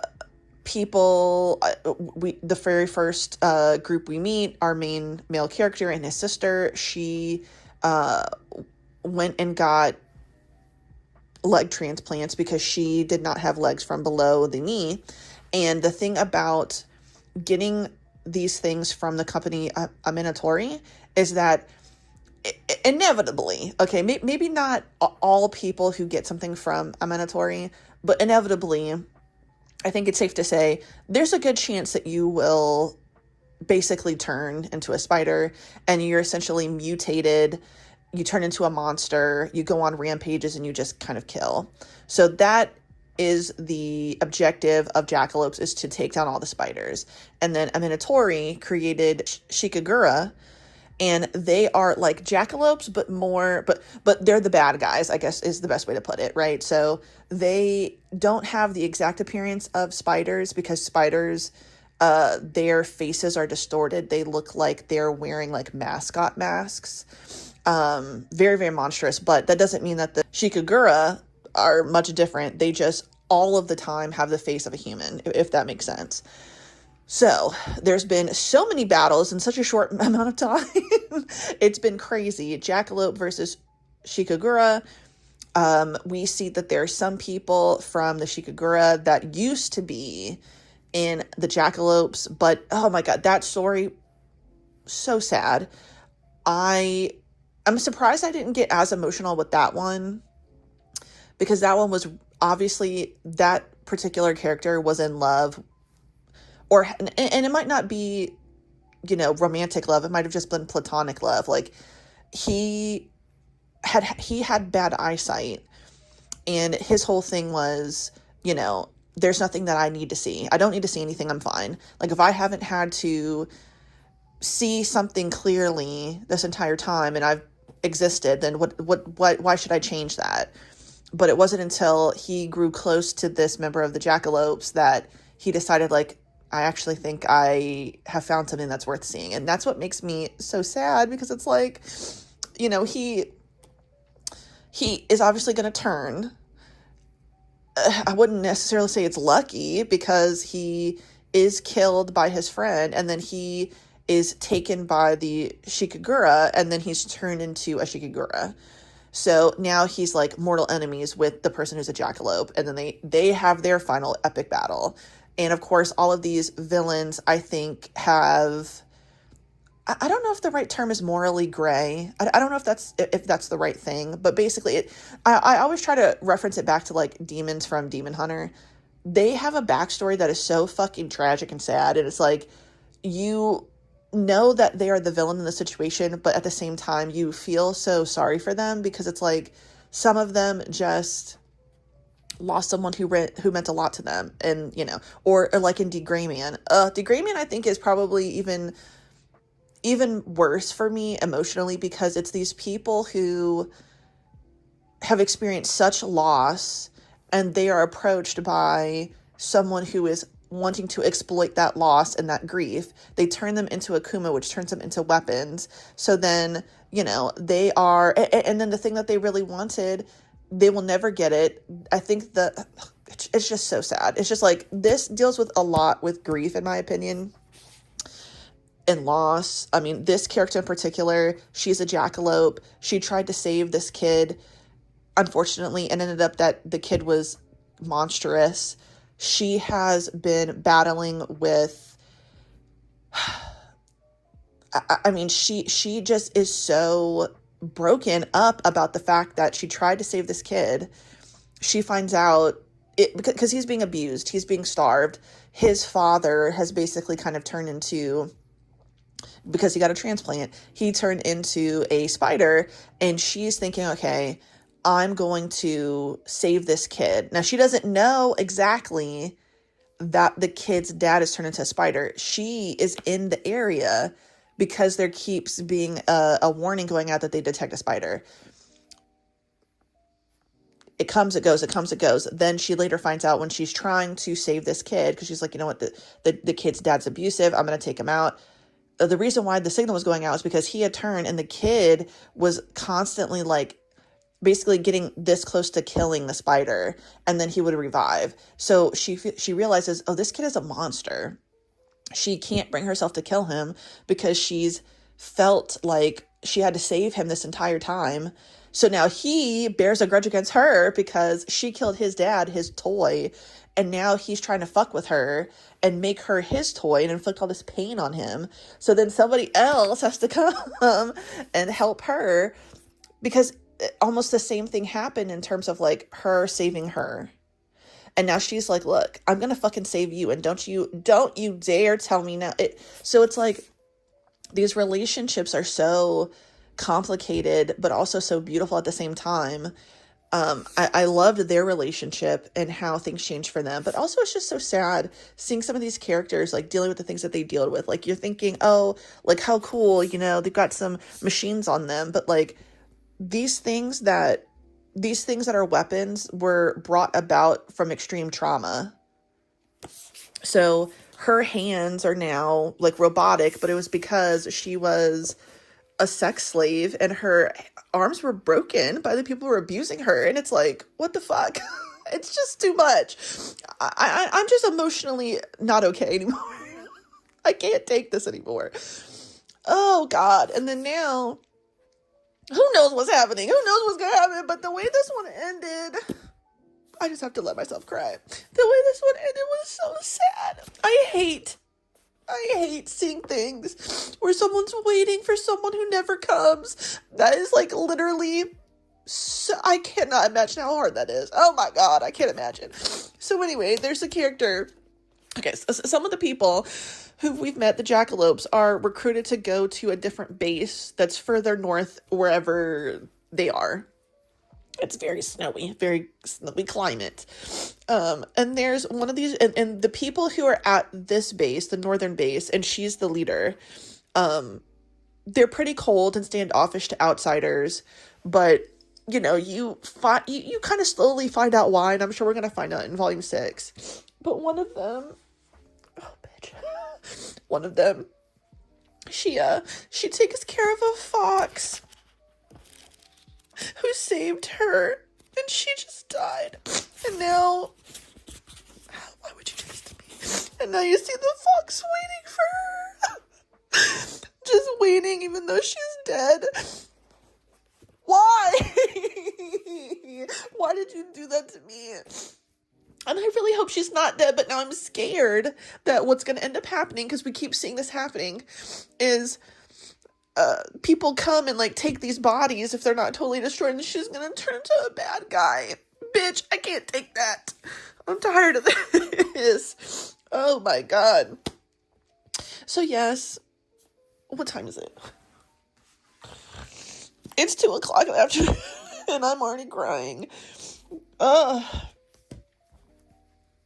Cut the cameras. Cut the cameras. Whew. Okay, we're going to transition to talk about one other thing, and then we're going to finish some stuff off, and then I'm going to end it for today, because today is Monday, and I want to start a new vlog, and I also need to make some more videos for you guys, because all I've done is vlogs.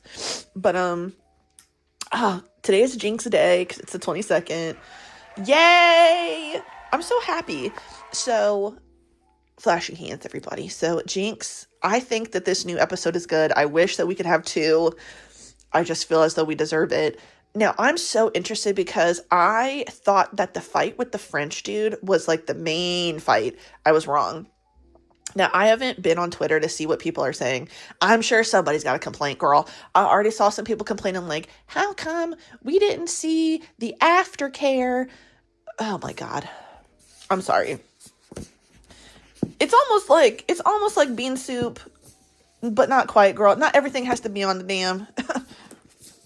Not everything has to be shown. You know what I'm saying? So, like, for example, when I read straight stuff, do you see any woman have a period in any of these straight romances? No, not really. You really don't. I wouldn't even say very rarely, because granted, I've not read all of them, but at the end of the day, how often do you see any woman in a romance thing half the time experiencing a period? You really don't. But obviously it happens. So do I think that we needed to see aftercare after that? No, not necessarily. I think it's implied, especially with the way Jake Young has grown and changed. Okay, girl. That's just my little mini rant. Okay. I haven't personally seen it, but I saw someone talking about it and, like, them being frustrated that they've seen that in comment sections. And I was like, is this for real? Anyway, all of that to say, the big main fight is actually from the dude from Jake Young's past. So for a minute I was like, dude, everything went by so quickly. I guess we could just get to the romance, and the building of the relationship, but no. So now it really will probably pop off with a kidnapping, I think. I'm inclined to think that something's going to happen to Kim Dan by these people. What's his name? Jumin? The guy who used to know Jake Young, did all the shady shit because he knew that he couldn't win, and that's what put the wedge between Kim Dan and Jake Young. Like, back in the 60s episodes, you know what I'm saying? So it'll be interesting because I could see that happening. I actually would I wouldn't mind if it happened, but I honestly really want to see him beat that guy up. Now, I want him to win. I do want him to win. But what's going to happen to Kim Dan? Something obviously has to. I don't know. I'm just thinking out loud. I do think that he'll win. And I do think something will happen to Kim Dan, because what else could possibly happen? I think we need one more big moment where Jake Young does something that really shows Kim Dan how he feels. Like, obviously he's apologized and he has told him, like, I'm really sorry for everything that I've done to you up until now. I was wrong. He's trying to be more tender and caring with Kim Dan, but I could see if Kim Dan still doesn't quite get it. So I think there needs to be a bigger gesture that's done by Jake Young to really show how vulnerable he is, and that Kim Dan will see, like, oh, okay. So I really don't want Kim Dan to keep being traumatized. I think that's the only reason why I'm like, I almost don't want him to get kidnapped or beat up or whatever, because it's like, Kim Dan, I don't want him to have to keep enduring this. But when you think about it, he could probably defend himself now because he hangs out with the fighters. I think for the most part, he probably has a decent understanding of how to protect himself. I don't think he has the strength to do it, but I think that he could hopefully protect himself for the most part. That's what I'm looking forward to. So those are my thoughts. Blah, blah, blah. Stop yapping, girl. Anyway, as we saw, it's 2:00 in the afternoon. I am going to take a break. I'm going to film some other videos. I think I want to do a book tag, and I need to do the one that people voted on. And then I'll come back, hopefully having read something. Devin and I will not be hanging out tonight or tomorrow night being Tuesday, because we've got a super busy day, super busy week ahead of us. Wednesday, which is Christmas Eve, we have plans with my sister and my brother-in-law. I'm going to VMFA with them. And then we are hanging out with friends that we were introduced to from them, because they're their friends. They're very nice. They have a new house. That's cool. Might be cool to see that. There's also a child. So a baby was born this year. So congratulations. Christmas, obviously, that's a whole day affair. I'm not going to be filming a damn thing, I don't think. And then after that, it's just me and my sister time. I'm taking her to my favorite Vietnamese restaurant. We're going looking at bookstores.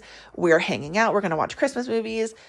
It's just going to be so awesome. And you know I love my sister, and I get my sister time. It's fantastic. I couldn't ask for anything more. I could. I want her to live. I want her to live here, actually. I want her to live beside me, and my parents could live on the other side of me. Even though my parents, they only live 10 minutes away from me, it would be nice if we all just lived on the same street. Imagine. And then my other two friends, actually all my friends could live on the same street as me. Now that would be beautiful. That would be beautiful. I would love that. Damn, that would be fun. Anyway, yes, I'll stop yapping. I'll start recording something else, and we will talk later, and then we'll end this mother chucker. That's what I'm talking about. You guys, I did it! I did it all by myself. I'm so proud of me. This was done by Connie. Okay, Connie did this. You see how amazing that is? What Connie can do? I'm just so impressed with myself. I'm also watching a Chinese drama on YouTube. But yeah, I'm going to play around with this a little bit more. It's the next day, by the way. I know that I said I was going to start a new vlog today, but honestly, I'm just going to start it tomorrow because I've got so much stuff to do with my sister and my brother-in-law and my family, and I'd like to film those things. So we will actually be finishing tonight, but I really wanted you guys to see that I did it, and I'm so proud of myself. I cannot believe that I finally freaking got this up. Every single day, I've been coming in here since, I don't know, 2 vlogs ago too, that I was like, yeah, I really want to do this, da da da. Now I feel like, accomplished, but also I feel like, now I feel that much more confident and that much more happy to show you guys like the total room tour. Once I get everything cleaned, because it's looking a mess now, but once I get everything cleaned, I'm so excited. So congrats to me, round of applause for myself, because I really did the damn thing. Look at me. I could do everything I set my mind to. Yeah, so let's finish this Chinese drama. It is 7 years of devotion. Now he begs for a second chance, girl. We're going to be talking about that as well, because you know it's going to get real crazy. I might even watch another one. But yeah, I'll see you guys again. Welcome back, everybody. Okay, so it's... I don't even actually know what time it is right now. The vlog is over.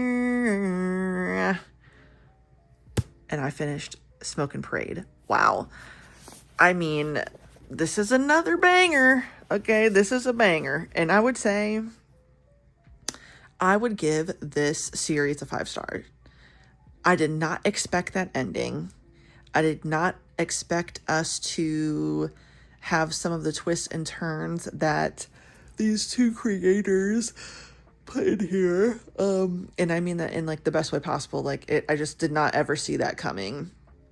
And this was so much more than just a story about, a kind of dystopian world where, people can get some transplants. Seemingly is a little questionable, if you ask me. And then through a fucking weird ass conspiracy or whatever, or corruption, people are turned into these monsters. So this is our main character, Yokyo, I think that's his name. I had a hard time pronouncing it. I I think it's Yokio. He lives with his sister. She is wheelchair bound, and they seem to have been living alone for quite some time. They were adopted from an orphanage, we later come to find out. And in this world, as I said, people can get certain transplants. Like if you, as I said, she's wheelchair bound. She does not have legs below the knee, so they give her a transplant. Okay. It seems it's like a small percentage compared to the population, but it's like 0.2 or whatever. And I'm not good with math, so that could be actually high. I don't know. I'm not good with decimals and fractions and shit. But like, there are people who will mutate and they turn into these freakish monsters, but they look, because of the way like some of their heads look, they almost look like a mascot, like someone just took the head of a mascot off and wore that with their plain fucking clothes. It's very horrifying. And they're typically violent, they're hurting people, killing people. And what we later find out, which it's not like you don't realize this, it's like as the story builds, but the way that they behave is that they basically almost explode out and cannot contain themselves, and they are not, like, they are going to follow their desires, and you kind of see that the more spiders, and so basically you turn into something called a spider. The more we learn about the spiders individually and not just as like a collective, like, oh, this is what happened.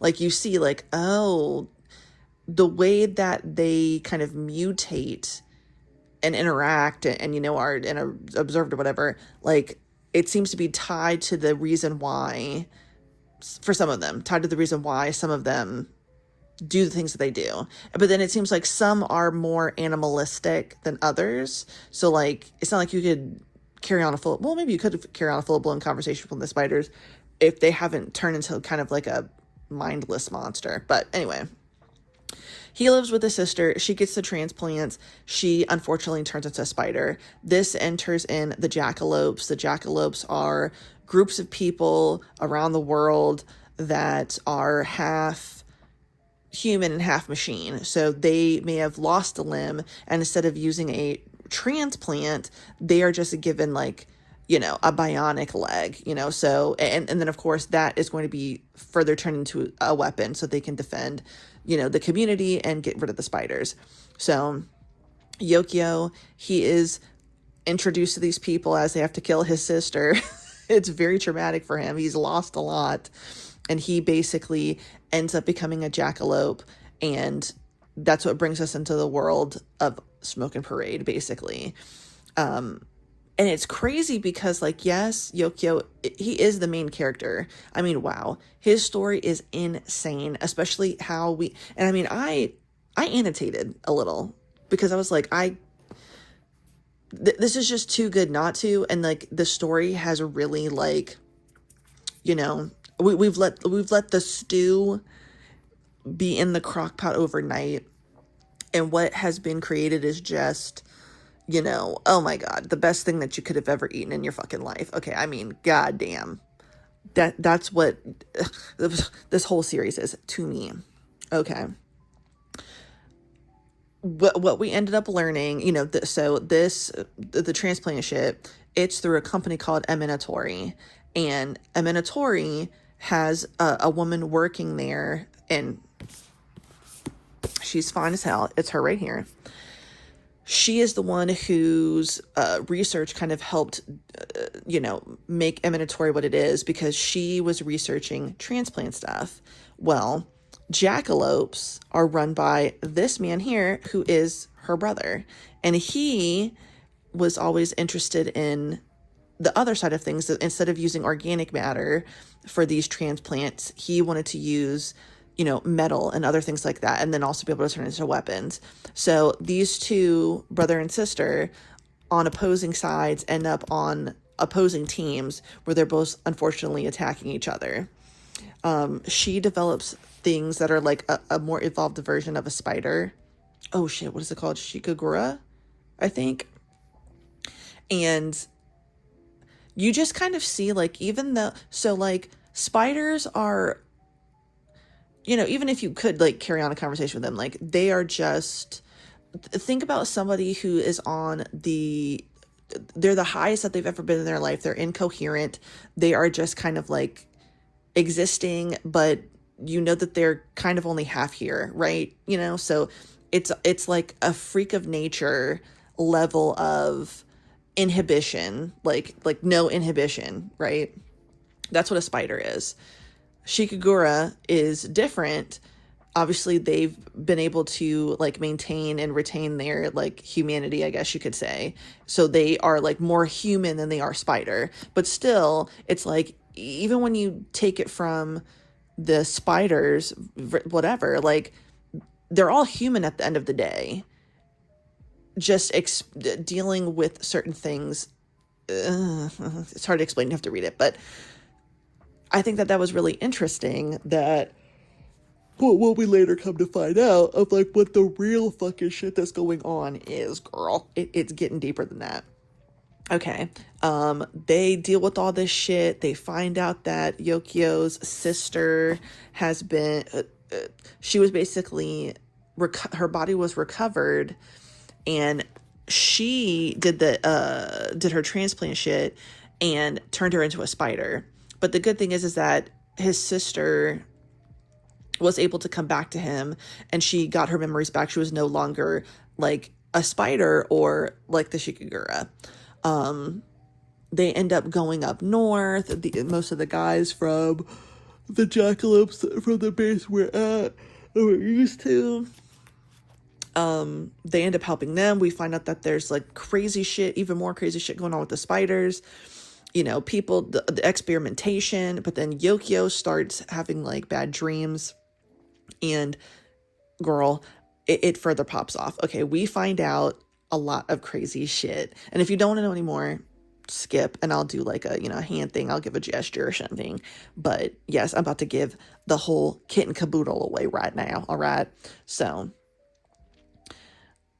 there's even more to Yokio. There's even more to this plot.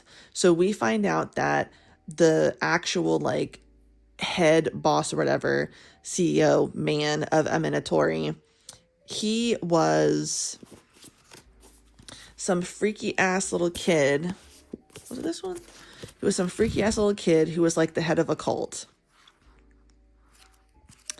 And he was basically told, and girl, cults are crazy. He was basically, oh my God, well, I mean, he was a kid, and he had to deal with the weight of being made to feel or believe or whatever that he was a god. So he basically was told, like, you can't, you have to be a husk. You have to have no emotion. You only have to feel and give what these people feel and give you. So basically, don't have a personality, don't have a sense of self.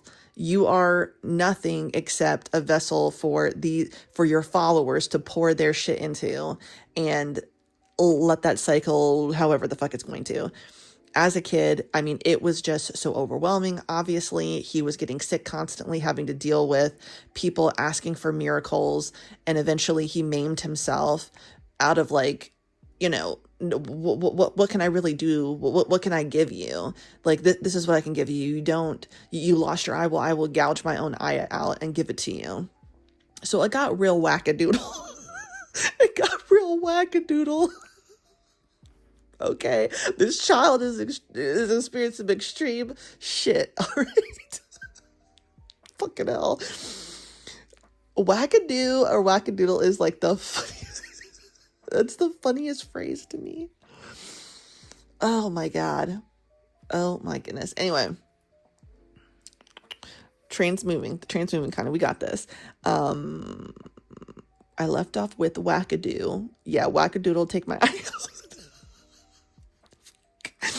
out. Yeah, obviously we've developed a lot of stuff going on. Okay, the main dude, we've gone a little crazy. he creates, I mean, he's into science and shit. He gets into the transplant thing later on in life, which leads him to her, which leads him to doing the shit that he's doing. Then he has some type of monster fucking shit going on. And he's like, I'm going to use this fucker to control the spiders. So he ends up creating spiders so they can, and basically they're the ultimate purest form of humanity or something because they have no inhibitions. So that is it. He's like, obviously very confused. You're confused. I'm confused. Because he's like, I'm not really sure. I will say, like, I'm not really sure exactly what the fuck was going on, but at the same time, I was like, yes, all right, I'm following, and I am following, although it might not sound like I am following. I am actually. I am, and I do get it. So moving on. Yeah, dude, he's just like, I'm gonna fucking unleash fucking hell and chaos onto the world because that's what the world really needs. The world needs chaos and for people to be going buck wild in the streets, killing people, because this is what they want. I got to give the customer what they want. This is a phrase he uses himself. Then we find out, bitch. Then we find out Yokio is very much the big deal, the fucking main person in the fucking story because he was a failed experiment by the dude, by the CEO dude. Is he on one of the covers? Yeah, this guy. Very pretty, very beautiful. Yes. He was a failed experiment for the thing that he eventually creates that can control the spiders, and he is using to unleash all of the chaos on the world because he's going to destroy the world in like fucking 4 days if they don't stop his ass. They don't kill this thing, the Magatama. Okay, he's a failed experiment. He has retained his human form, and he just kind of grew up. As a child, it was just crazy, dude. What the fuck is going on there? And of course, he's like slowly turning into a spider, but not quite because he is the original Magatama. That's so sad. That's so sad, girl. Blah blah blah. We find out from him. You don't know if he's fucking with people, but he's like, if you kill the Magatama, all the spiders will die, and anything that's like kind of spiderish. So Shikagura. So his sister will die, and he will die, obviously. So he hesitates for a minute because he's like, ah, shit, I don't want my sister to die. But in the end, he's like, he's flashing back to the moment where he was trying to kill him as a child. And we're talking straight out not out the womb. Obviously he was born in a test tube, but straight out the damn thing. Okay. Out the goo. Straight out the goo. Strangle a baby? Excuse me? Even if he is Magatama, we're strangling children now on the floor of a laboratory, straight out the goo? That's crazy. That is crazy. What the hell is going on? Why would you even do that? So he's like, well, I'm not fixing to repeat this shit, so I'm going to kill the fucking Magatama. So he's got to get that little fucker. Ooh, that's more fetus-like, even though it can fucking mimic you, because it's just fucking goo. It's like more solid goo, and it can like mimic you and shit, but then it's mostly a fetus looking thing, which is absolutely disgusting. But yeah, he's got to choke that bitch out. He dies. Are you kidding me? I was like, there's no way he's gonna die. Our main dude? Yeah, our main dude is dead. What the fuck? I love that ending. Isn't that crazy? Because at the end of the day, you could have found a way. Because I mean, what the fuck are we, anything is possible here. Okay, there's a fucking fetus goo that we're gonna strangle that fucking mimics you when it looks at you. Okay, anything is possible. Moving on. No, I thought him and his sister were going to live, and fuck no, they don't. They both die, and we just move on, and it's so fucking sad. But I don't know if it's because I'm a little high. I didn't cry, But I felt as though had I not been wherever I am right now, I would be a puddle on the floor. But I'm mostly in a funny mood than a sad mood. So I guess it just didn't hit me like that. But dude, watching them disintegrate into the fucking air, like, what was that movie? What was that Marvel movie? With the rings? With the jewels? What the hell was that movie? You know what I mean. Huh? You know what I mean, with the purple man. Purple Man, Infinity Stones, Spider-Man, all those dudes. They went out like that, like just fucking disintegrated in the air. That was crazy. And that was sad. Oh my God. It was very sad. I'm surprised I didn't cry. But bitch, this could continue. Like, that's the crazy part, is that the way it ends, like, there's still unfortunately spiders that roam, out there. There's not that many. So the jackalopes still technically have a job, and they are capable of like killing the spiders. But it's like it ends there, and it's like, well, bitch, this could get a fucking volume 11. Let's see what else. Let's do a time skip. Like, I want to keep going in this world. This world is like very, very cool. But it's also just so interesting. Also, they finally kind of like come back together. I really liked that, because you could tell. So obviously when they are working on opposing sides and both I think that the brother was less attacking her than she was attacking him, to be fair. But you see their background, and it's so interesting. And then that even though they have this animosity towards each other, it's really coming from a place of love, like being misunderstood and then being kind of pitted against each other by adults in their lives. So it's like, this is what kind of tore them apart, even though they really did love each other as kids, or could have had the potential to love each other the way that they will eventually. And I really liked that. I really liked that they got to come back together. Nobody had to die. And she specifically reminded me of the lady. So in Dead Man Wonderland, the woman who's like the main prison warden, and she reminds me of like almost every woman in prison school, every girl, because she's so intense. But she ends up saying, like, even though she is committing violence against these people and taking pleasure in it, when she realizes that like something's not quite right and she wants to put a stop to it, she does, girl. She turns on the dude, and she leads the way, and she gets justice. It's the same way with her. So I was like, okay, she's clearly like very similar to that character, because when she figures out what this person is doing, I'm sorry, I can't remember his name. She's like, oh, hell no. I'm not getting into this. I'm not going to take this drug, because he develops a drug that people end up taking. And of course, the average person doesn't know what's going on. They don't know what the jackalopes eventually come to know. They think, oh, there's some fucking disease going around, a pandemic, girl. Oh my God. How many times am I going to be reading something about the pandemic? It's too much. But there's a pandemic. These people fucking liquefying damn near, Jesus. But basically it's like a spider thing. So he gives them a fucking pill, and then the pill accelerates the spider shit. And I mean, the whole part of it though, is why like the main leaders, the fucking president in this manga, kings, queens, dictators, they agree to fucking distribute the pill. And we're like, oh, this is for population control. Then fuck you. Fuck you. You have no fucking right to be doing this. And they end up dying in the end, because it was never really about that. He is just trying to unleash chaos. It's not about people. Greedy for power, y'all. Greedy for power. Fuck you. Anyway, this was very good. I need a sip of water. Oh my God, my throat.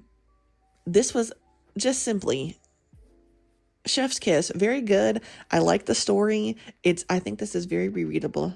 Okay. I honestly really want to reread this, because I know that there were things that I did not pick up on in the beginning. I kind of, happened in the end. And I want to see that. So,